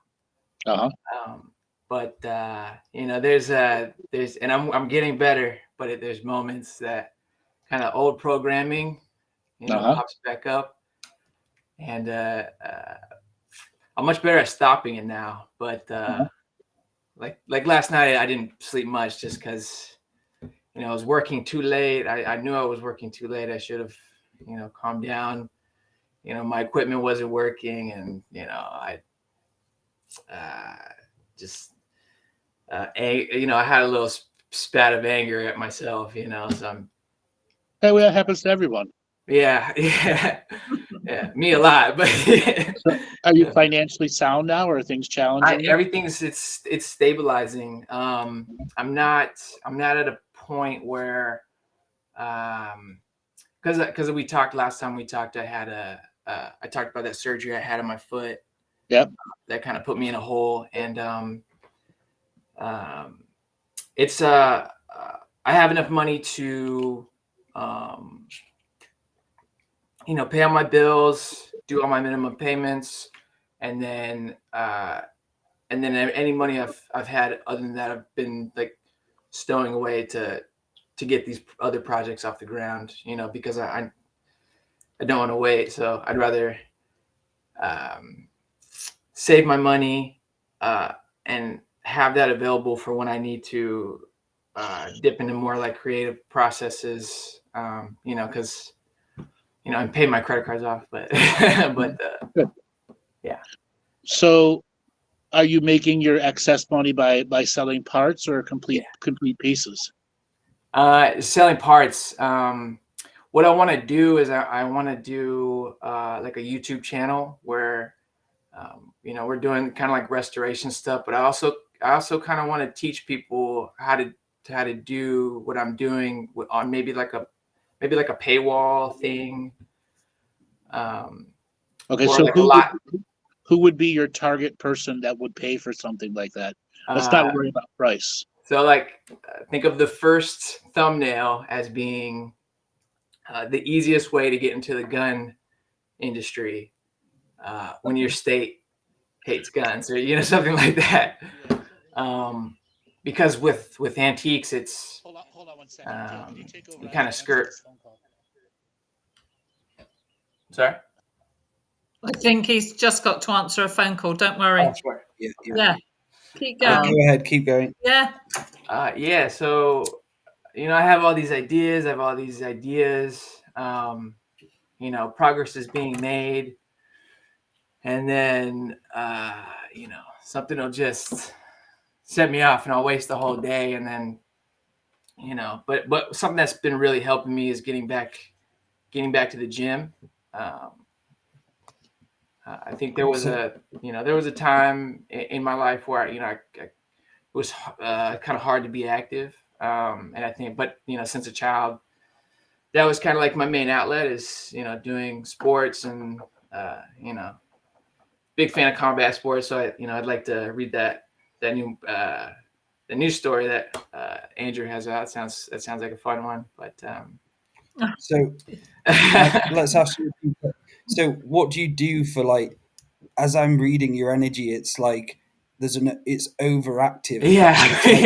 It's got do, and there's a lot of not being able to actually listen to the actual resonance of your true authentic self in a stillness setting, which is going to be vitally important for you, for your biggest growth at the moment, is how you can actually start turning off the external noise, because everything, like Laura said, is just do, work, thinking about this. Even in bed, I'm thinking about the next thing. It's so for you, it's going to be about how you can actually start to say no to this do part of you and start allowing yourself to recover, because I think that's the best word to describe it. Is you're going to have to start going into relaxation a lot more, where you're actually going into deep states of relaxation where you're not thinking about jack shit and you're just allowing yourself to experience the nothingness. What is it like for you doing stuff like that? And do you find it hard going into those spaces? I think, and maybe this is a little bit deeper, but like a lot of callers, I when I feel isolated too, I'm programmed to, okay, what's going to get you out of it? Working, building my own kind of self-worth. Yes. I as lame as that sounds, but that self-worth will come from that as well. Yeah. And that's what you're going to have to explore, as well as you're doing so many different things at the moment and everything's busy and you've got that like entrepreneurial energy going on, which is great. But it's talking about the other side of things now, where you're actually able to go into that recovery state of rejuvenation, relaxation, so you're comfortable with not thinking about anything. And that's something which is vitally needed for you at the moment. And some amazing things can come from that. I learnt from Andrew, in some ways, the more I slowed down the do and the less I did, I had better ideas. I worked better because I felt rejuvenated for one thing, but I was actually giving the time for ideas and things to manifest and to come to me. Yeah. Which I was missing I thought everything was doing. I was missing in that constant do. And it just takes a quiet time, just 20 minutes a day sometimes, just to clock out of it all.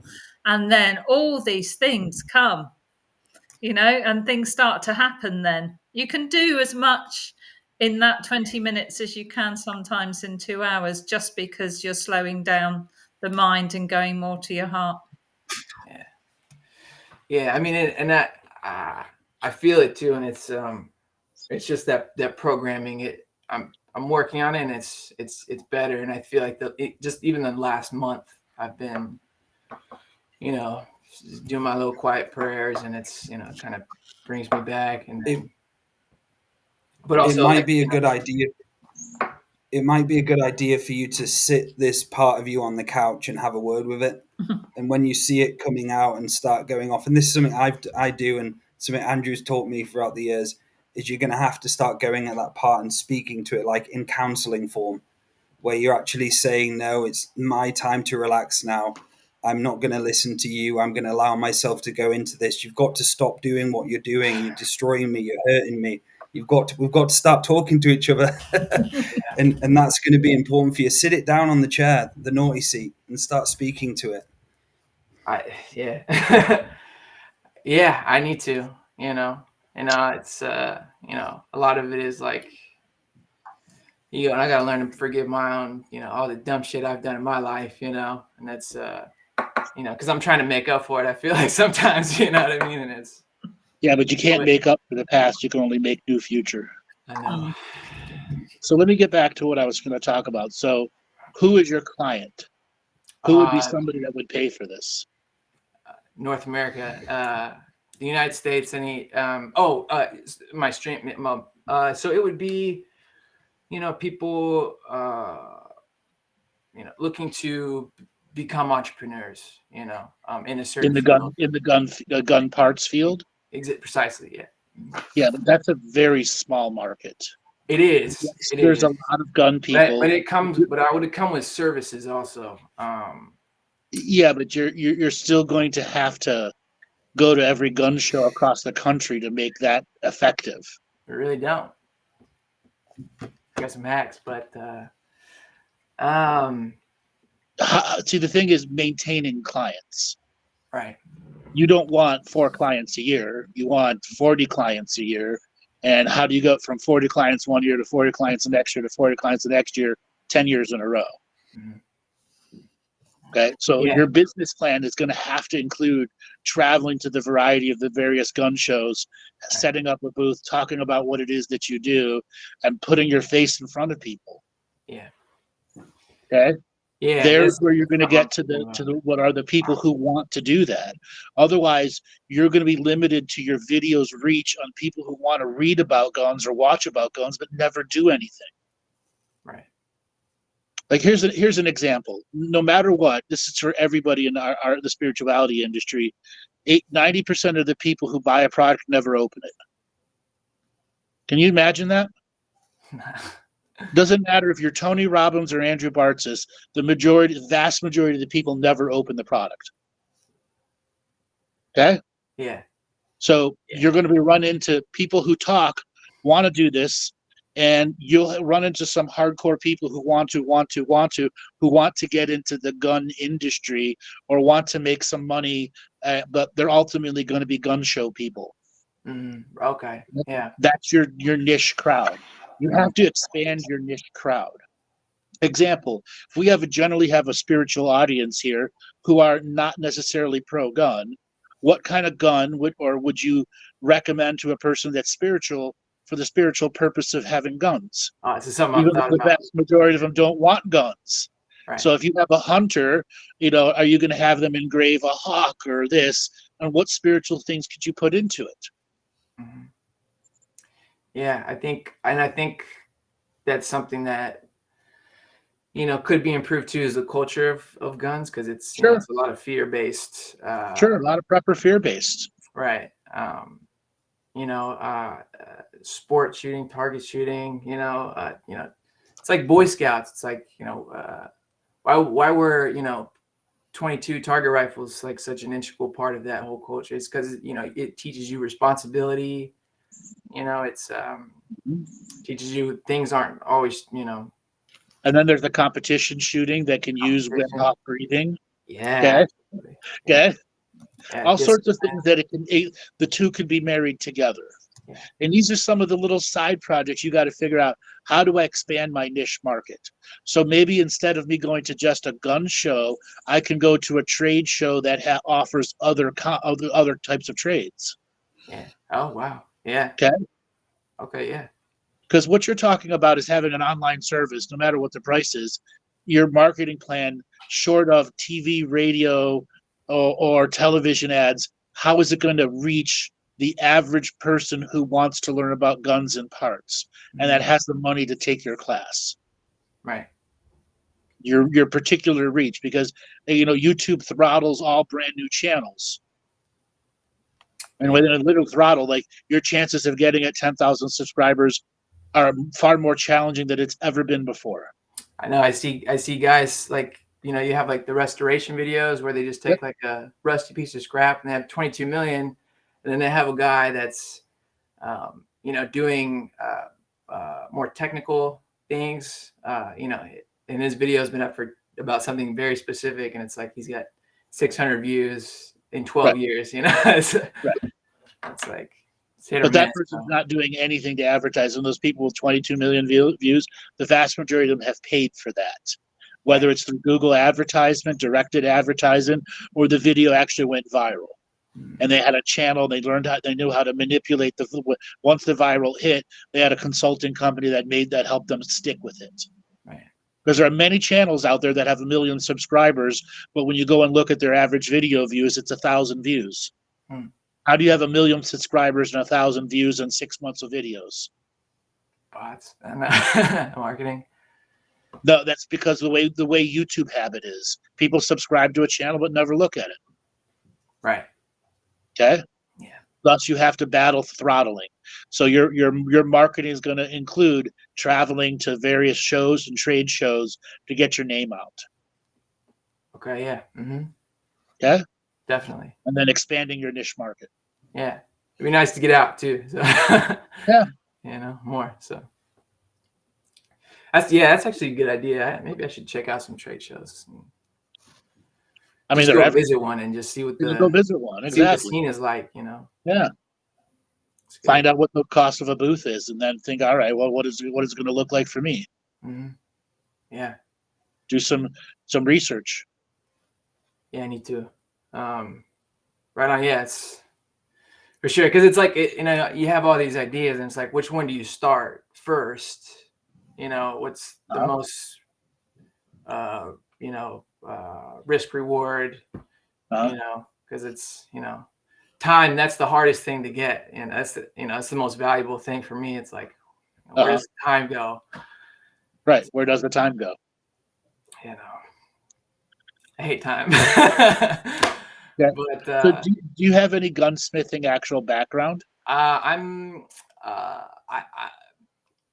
8 years of hobbying is, I think I'm pretty good, but mostly like my main skill is like, I could literally identify any part made from like 1900 to like 2008, 2003. Like if I could see it, I know what it is. I know what it's worth. I know how to market it and ship it out the door. But which took a long time to cultivate that. But that's right. You're like a person who knows every baseball card from the 1930s on. Yeah, same thing. Yeah, 100%. Which is a unique skill. You just have to figure out.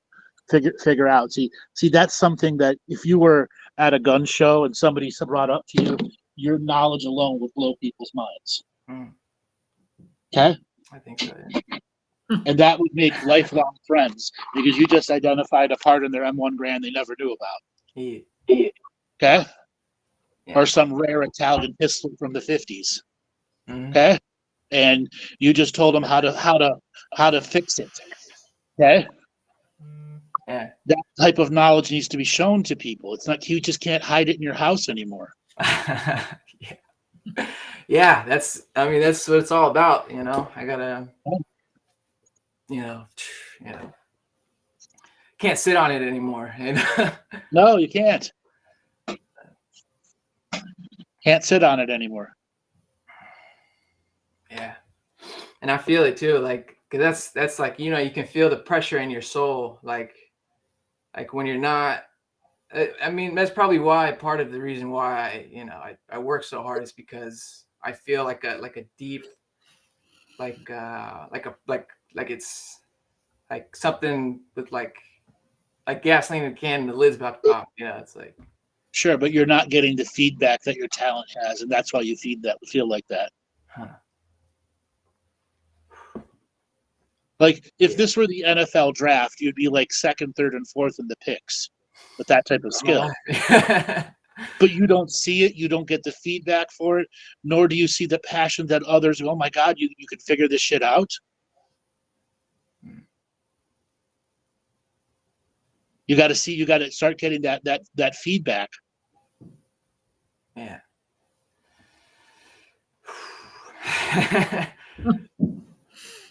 It's good. I'm almost there. I just, it's not almost there. You're already there. You're just holding yourself back. That's true. Yeah. Just holding yourself back. You got to put yourself out there. You got to put yourself out there, and you're gonna have to learn to shameless promoting, shameless self-promotion. Yeah. You can do it. Relic Gunworks on eBay and Instagram, if you like. Yes. Great content. All right, brother. Thanks a lot for calling in. I appreciate you guys a lot. Thank you. Thank you, bro. See you soon. Bye, bro. So next we have on is Julia. I got to get going, guys. Yeah. Okay, Andrew. Thank you. Good talking to you guys. Take care. See you soon, bro. Bye-bye.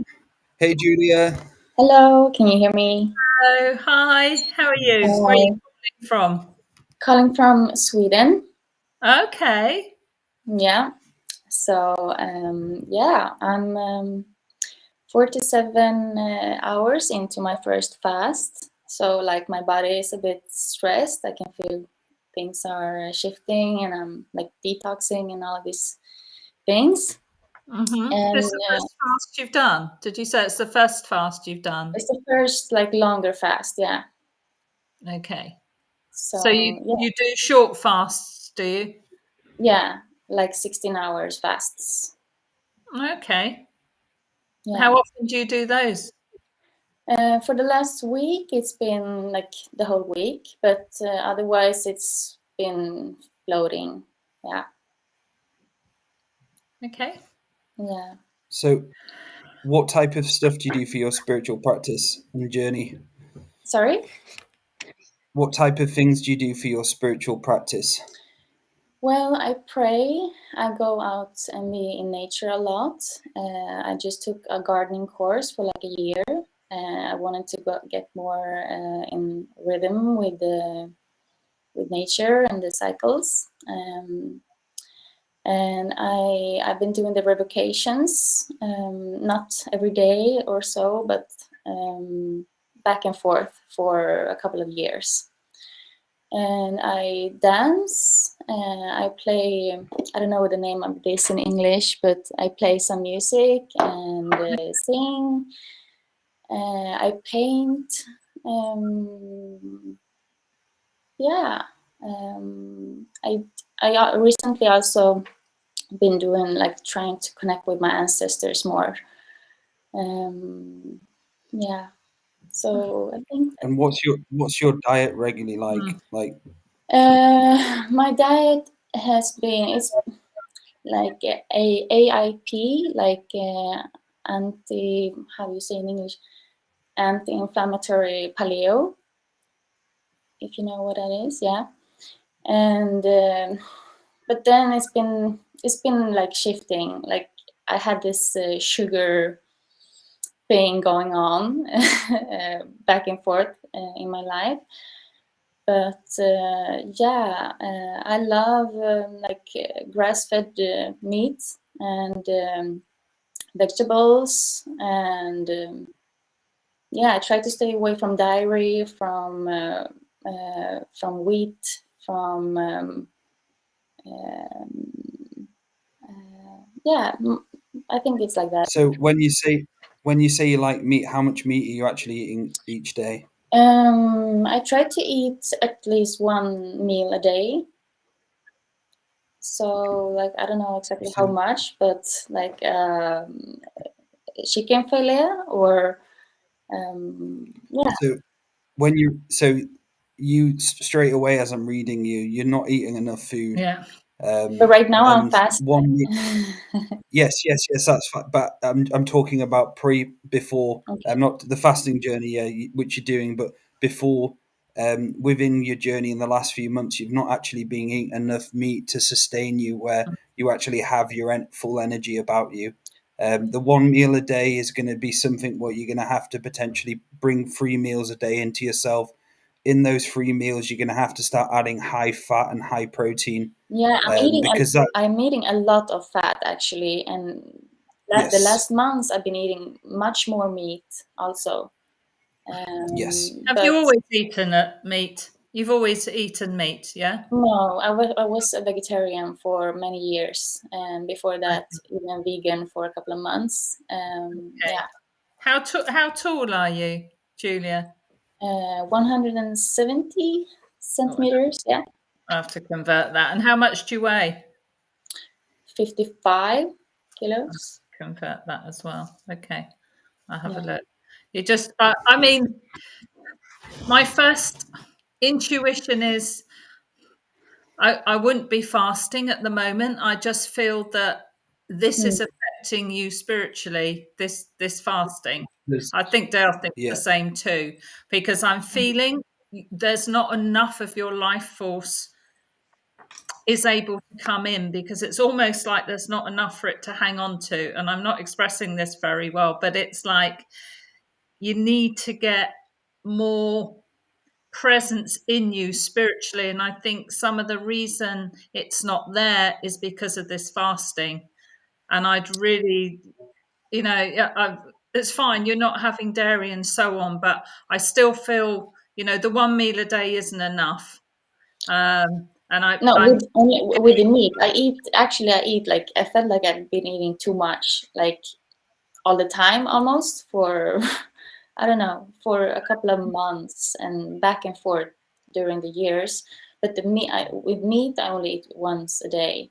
more Yeah, or but less. you And eat sometimes protein. Do you eat protein in your other meals? Do you have protein in your other meals? Are you getting your over 40 grams a day I protein? think so. Maybe, maybe not. Maybe I'm on the line there somewhere. But the last like 7 months, I've been dealing with this very intense, aggressive entity, which I can constantly feel exactly where it is, and it likes to hang out like on the back of my tongue and different areas, and I can actually like see it like when it moves my clothes. And yeah, So I've been fighting this for some time now, and it's been very, very hard. And that's why I'm doing the fast now, because I want to starve it, and I want to also starve my candida, which So- I have. That feels, I'm just going to be brutally honest with you that what you're doing now is making it worse. yeah. You're basically, as I speak to you, there's an internal program pushing back at me as I'm talking, Yeah. which isn't listening. And this is something you're going to have to be aware what's in you at the moment. It's like when I say words to you, there's always a comeback in I'd say the program or the defeating pattern within you. And that entity you've got is an ancestral entity. It's not a demon. Okay. It's not an attachment. It's not something what we can obviously clear out and completely get rid of it for you. It's going to be about you now actually taking your full power back by eating, bringing vitality back into your journey. Start eating at least 40 to 50 grams a day, counting. Going into the fasting is going to allow this thing to feed off you more. That's all it's doing. It's pulling you like strings. And it's about you realizing this is in your father's lineage. This goes back, I'd say, thousands of years in your father's lineage. This ancestral being has been going down and down and down. And the reason behind it is because your soul family has gone through the repetition mode, karmic journey all the time, and no one in the lineage has been able to break it. So you're going to have to put the big girl panties on and start saying, no, I'm going to have to actually eat properly because you're not eating right. And that's allowing this entity to have full eating basically your energy. And you have to start building yourself up, start bringing that shamanic self in, regularly doing the prayer, the contract revocations, the inner work where these internal programs are from being a vegan, realizing and everything's bad against me. I don't listen to people. You're going to have to start going through a full recall of what's going on in your reality, because the way to deal with this ancestral entity and break it is by you stepping into self mastery. And you're not going to step into self mastery until you eat, start building yourself, building your weight, and start exploring, sovereignty. Yeah. And I'm so familiar with ancestral entities. I deal with them a lot. I actually have my kids. There's one within my ex-partner's lineage. So I'm very aware of how they work, and they are very smart. They're not just like any demons. They're very smart in how they blend in the realities. And you not eating and fasting is basically, it's like opening up a can of soup and saying, here you go. Oh, that's so interesting, and I'm so thankful for your insights. It's just the thing that when I've been speaking to different people, they say so different things about this thing. This thing wanna like try to speak through me and tell me to paint and have courage to paint and all these things. And yeah, I've been thinking if it's a demon or if it's an ancestral thing, but you see, it's from my dad's side. Okay, yeah. Yes, it's not a demon. No. It's ancestral, and it's even tried to project me in thinking it's something it's not, and that's what they like to do. Yeah, because they like to try and confuse other things. yeah, And it's program, isn't it, Dale? It's running this as a Yes. program now, Yes. making you think that potentially you've been overeating or that you need to fast. See, I don't think so, because I think you need to get some more life force. So you need to be Yes. eating food with full-on life force in it. yeah, So like as fresh as possible, organic, whatever. I'm sure you get real good quality food, but you need to be eating. You need to be eating it at but the I've been moment. feeling like my digestive system has been so chaotic, and also I feel like I have candida, and so I felt like I needed to do a reboot. I think it's making it worse, darling. I think it's making it worse. Yes. Oh, Stop Yeah.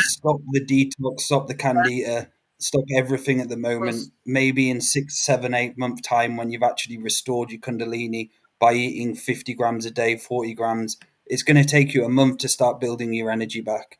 And it's going to hurt. Like, you're going to go through stages of not wanting to eat, all the programs of the lifetimes where you've starved to death, all of that karmic retribution shit coming through is going to be hard for you to break it. And you're going to be like, oh shit, I fucking don't want to eat this. But you're going to have to tell yourself to But I shut love up, to give eat, yourself. so that doesn't like. There you go. So that might be absolutely fine for you then great. Yeah. But you're going to have to start doing this and building it up. Very, very important. And some sun. That's the other thing that's come to me. Get some sun energy. Yeah, So unfortunately, we don't have any sun at the moment. No, you know, in the UK, we haven't had much, but even just going outside and connecting to grandfather sun, because he's still there, you know, and I like to absorb it through my palms and bring it in around me, and then pull it into your body. You need that light, that density of light coming in. And getting out in nature, all the normal things, but it's like yeah, it's just like I want to nourish you with life force, but only you can do that by dumping the program and replacing that with your, you know, your good, true and beautiful ancestral life force, not the shit ancestors. No, exactly.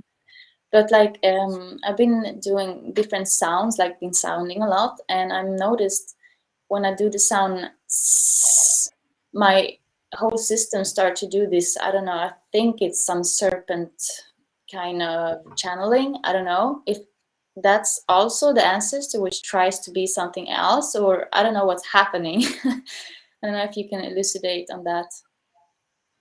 So one of the best things you can possibly do you know any have you learned Reiki before? I've gone to like a 6 months healing course in crystals, in sound, in how do you say, this smells as well. So your feet, there's something really going on in your feet, and there's a lot of like haunting energy through your feet, your tailbone, into the crown, and the actual back where the occiput is, back at the top of the back of the head. You're going to have to start learning psychic surgery, soul surgery, and start clearing it with light regularly. So this entity has to have so much energy to be able to feed from you, because it's like you're completely dim, and the little bit of light you get, it takes it out of you straight away. It knows you so well. Exactly. It's like it knows what patterns you're going to do, what programs are going to take over, your adrenals turn on from someone speaking, anything. It knows exactly how it has access. It's like it's allowing yourself to say, no, fuck you. Like, I'm having my life force back. I'm regularly cleaning myself, learning psychic surgery, and start bringing light within my body again. But for you, it's going to be about the long-term balance of yourself, because that's why it's defeating you. There's no groundedness and balance. What do you do for work? What do you do for your job? So I took the gardening course to get more grounded, to get more connection with the nature and all of that. And now I've been taking a business course, and I'm starting a business, because during that that gardening course, I was at the farm, and I got really good friends with the whole family, and especially the son. And so we are going to start like a business together, working in nature, like permaculture and all sorts of everything which has to do with nature. But also, since, you know, my channel opened up with the light language 7 months ago, and started to commune with rocks, with trees, with Pachamama, I just felt like I was home so much, like for the first time, so like finally there. But then all these other things came through after a lot of cleaning and calibrations and all of that. So I want to merge, like doing healing sessions. I do like fascia massage, but also with the crystals and with the drum and all of that. But then I also later want to come in with the channeling. But yeah, it's the gardening and also the. So right now I'm just 1 month until I'm gonna move out to the farm, actually into a caravan. So I'm gonna get closer to nature and So I'm going to be completely blunt and honest with you here. What you're saying now is completely defeating you, and a lot of what you're saying is coming from the internal programs of self-defeat. Because through now, you're going to have to start having regular income, having that journey of earning money, having the dreams aside. Because if you become a therapist now, you're going to get your ass kicked. Like when you start dealing with other people's frequency, with the state you're in, you're going to end up ill. You're going to end up in burnout, or you'll end up in a real deep recovery space. My advice to you would be finding a job. I do believe you going off in a caravan somewhere to a place is not going to be for your biggest growth, and that's just being honest with you. Going to a farm, living in a caravan, that type of life is going to create an ungroundedness within you. So for me personally, obviously it's your life, but for me, looking you and reading you, that's going to not be the best choice you could possibly do moving forward. What about you, Laura? What are you picking up? I do agree. I mean, it all sounds great, but you've got to find a degree of being normal. Sounds boring, but just being good old grounded normal and get yourself back to better shape in terms of your health and in terms of your spiritual health. Because at the moment, you're great. You spoke about channeling. At the moment, you wouldn't know what really is coming through you, whether it's going to work for you or not. I would be worried about you doing something like that. Yeah, absolutely. I'm not saying you can't do it in the future, but you really need to get this yourself solid, right? You've got to be more here, is what I'm feeling, because you're sort of out there because your body just is not liking what's happening to it. Okay, so it's like just get a bit more of a normal, grounded life. Yeah, as Dale says, and then look at spiritual stuff, but whatever comes in that feels good and feels great, make sure it's not duping you, but you can always feel, when it's right, when it's a heart-based entity, and you'll know anything like, the hissing or whatever. I would just get rid of that. Take no notice. Nothing you want to investigate there.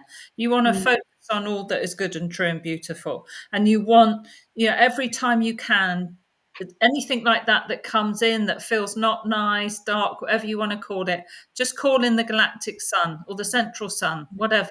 Call in that sun just to blast you and knock it all out and get some of your life force from there. But just work upon increasing your life force now, and then look at the other stuff later. You can do it, absolutely. But as Dale said, if you go into trying to be a therapist of any kind now, it is going to whip your backside. We don't want to see you. We want to see you strong, and you've got to get to that spiritually strong place as well as physically strong place. Sure. Yeah. So I'm not thinking about doing that right now. It's like I want to prioritize the gardening, and we have done like a 3-year draft, which is looking positive. Like that will be my ground income if that one will go through.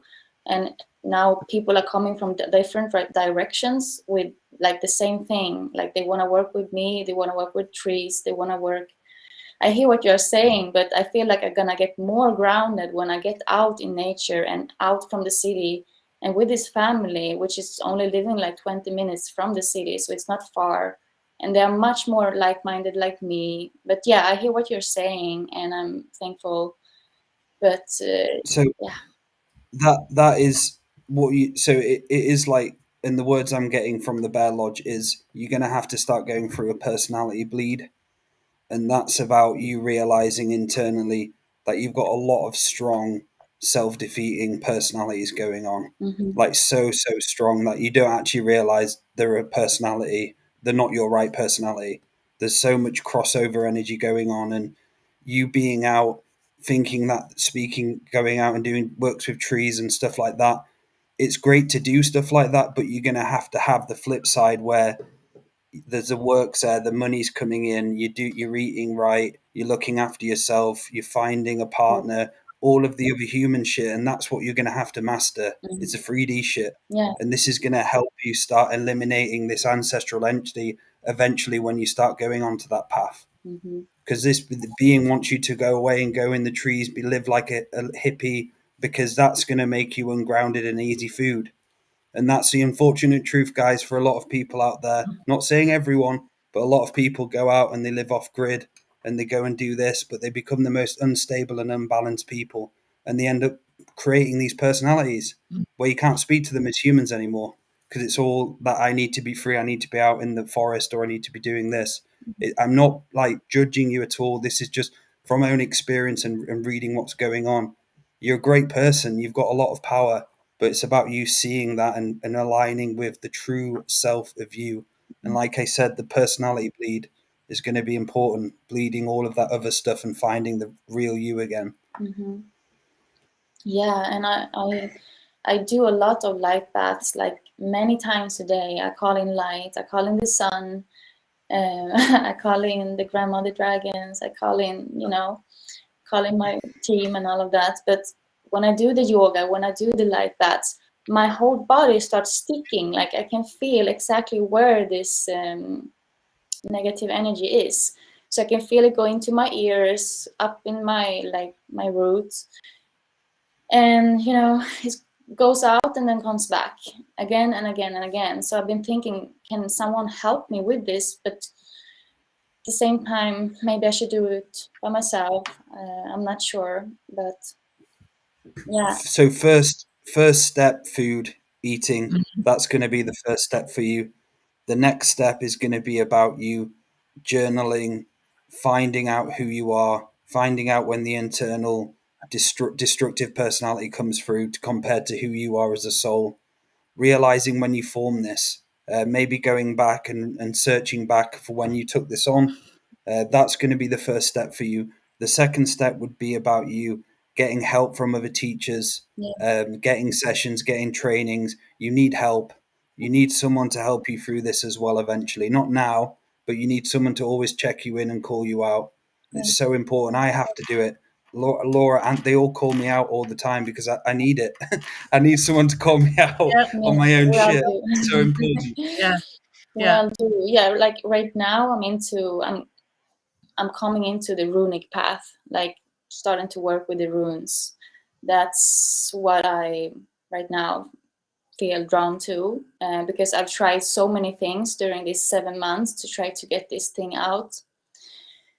And it's, like I said, very aggressive, and I can feel it's electric, like plasmic electric thing going around my body. And yeah. So let's hope the runes tell you to eat. Yeah. You're going to do the runes, because sometimes it's all that's going on. Basic. Sorry, go ahead. It's something as basic as that, isn't it, Dale? It's something as basic as eating. Yeah. But I've been feeling like, because I used to smoke cigarettes, then I stopped, and then I smoked weed, and then I stopped, and then now I've been eating too much. Like I feel like I've been eating too much. That's why I'm doing the fasting. You're not. You're at the low end, because you're my height. But I'll tell you what, you weigh a lot less than me. And I'm not huge, but yeah, you really are at the low end of that weight wise on the chart. So that's what you need to focus on. Build yourself up. That's why I know everybody's normal is different. I do understand that, but we're just talking about getting a degree of groundedness before you go off and launch yourself in that, because it's a bit of a cut off the spiritual path out with the tree. It's not a cut off from nature. I understand that, but sometimes it can be a bit of a cut off from reality, a bit of a cut off from actual how we have to survive in the world. Yeah. Like I know for sure that I have a lot of spiritual energy and I need to like ground in. I know that for sure. But like I said, like I feel that coming out to nature, being around people who are, like-minded, but not, up their way, just like-minded, and closer to nature and learn from nature more, that will ground me. That's what I feel like. But yeah, I hear what you're saying. Yes, and you can do it. You can do it, and beginning to start eat salt baths would be very important for you. Even joining a gym and building muscle would be enhancedly great for you.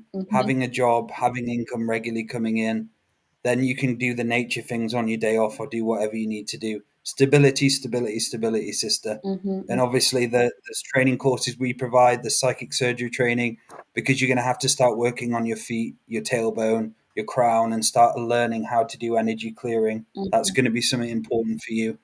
And please don't fast at the moment. No. Yes, don't fast. Don't fast. That's what it's using. Yes. Don't.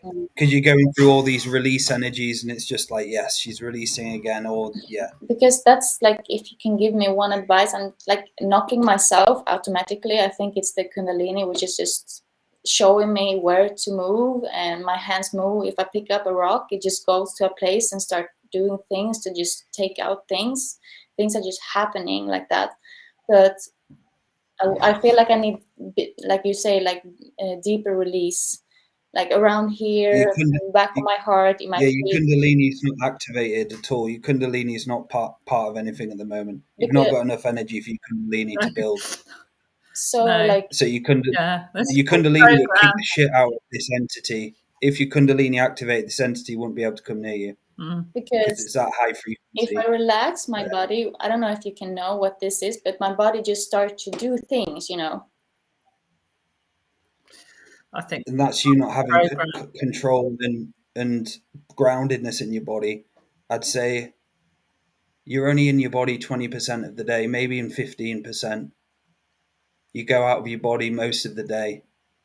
And that's going to be important for you moving forward, how to be in the body again. That's you coming out of your body. You're in, you're out, you're in and out, and so on. It's just a pattern going on in you.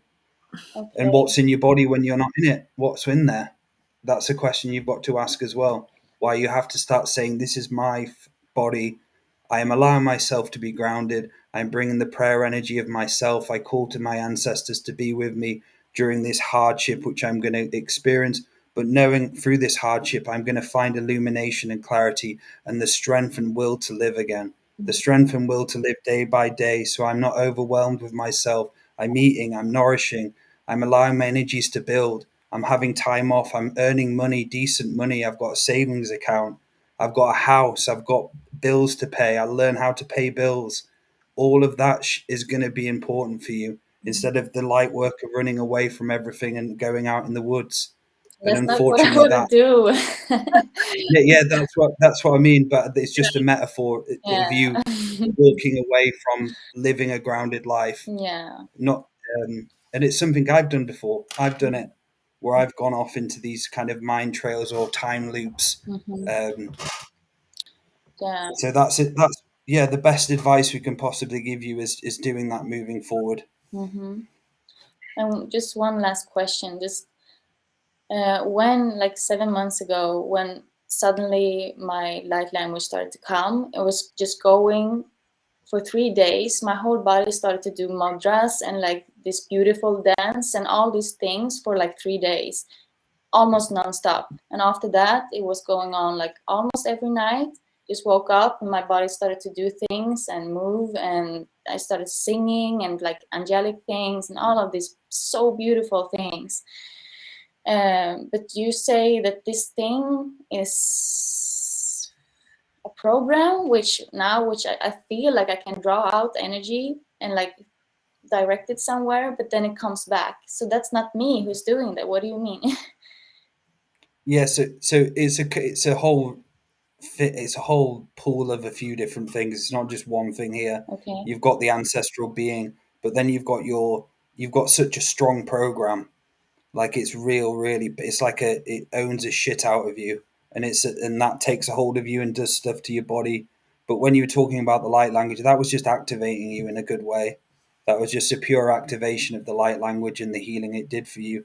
But there's so many things to think about, and some of these programs you don't even realize are programs. We've had people go through the definite realization of their own programs, and it took them fucking ages to figure it out. We had a guy in combined therapy who I told him about his program all the time, and I was like, "You're not listening."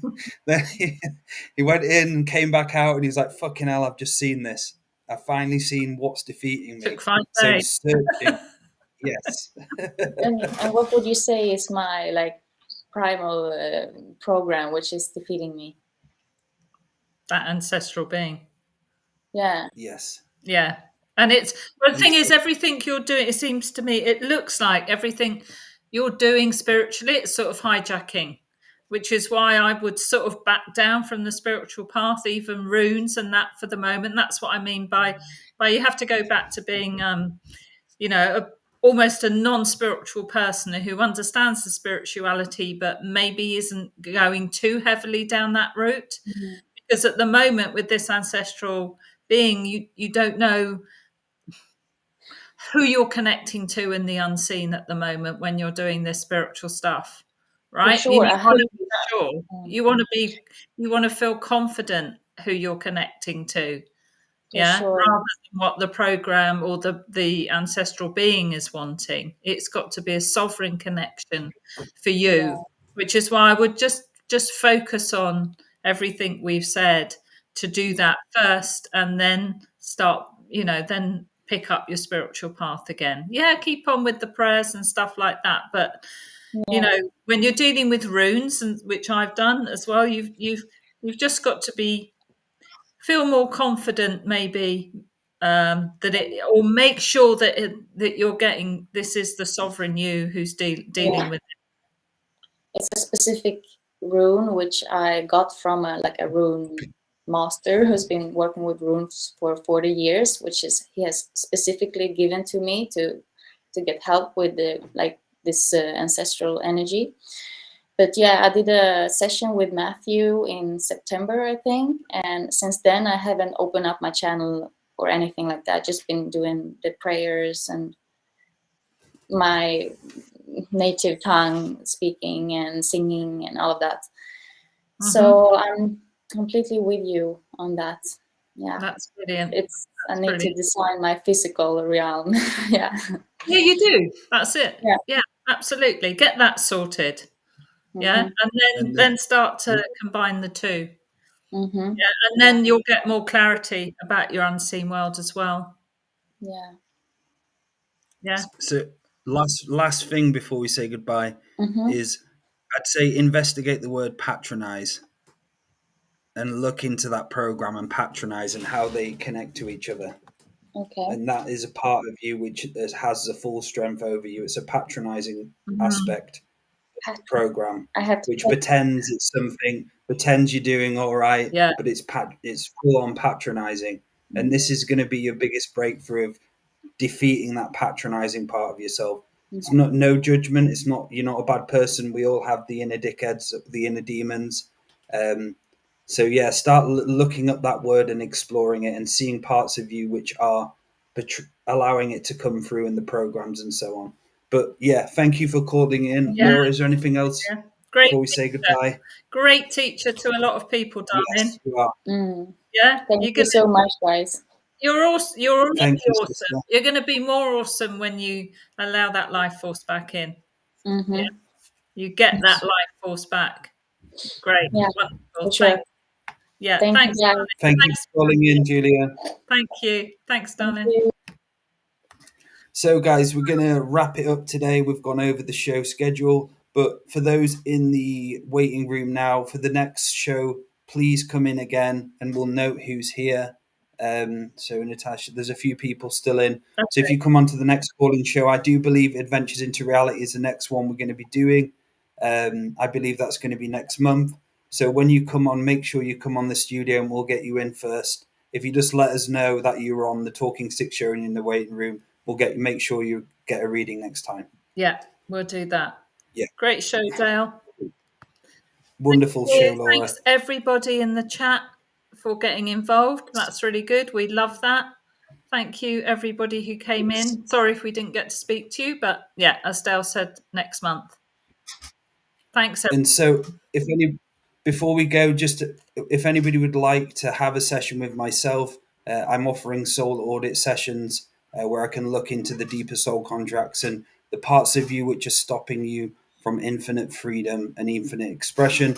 Also, if you'd like to learn how to be an ancestral medium and start connecting and speaking to the ancestors as part of your regular journey, I'll be offering the workshop on March the 31st. So yeah, very low price as well for what it is. So head over to daletobin.com if you book onto the Ancestral Medium Workshop. Laura, how can people get a hold of you, sister? Laura, feathers with the number 2 at gmail.com. If you'd like to go to your ancestral fire, I am an ancestral medium, so I can do that with you. And also, if you'd like to kickstart your prayer journey or you've got stuck, another of my specialities. Also combined is in York, the 6th to the 14th of June. So we will be back on Thursday with Andrew, and we will be back Sacred tomorrow. Sexuality. Yeah, but we'll be back tomorrow night with the Paranormal Rangers on mystical experiences, which is going to be a great show. That's 7 p.m. GMT, 2 p.m. EST. And then, with Sacred Sexuality on Thursday with Andrew. So thanks, everybody. Please like and subscribe. It really does help us. Thank you. Thank you, bro. Thank you, Dale. Take care, everyone. Thank you. Bye now.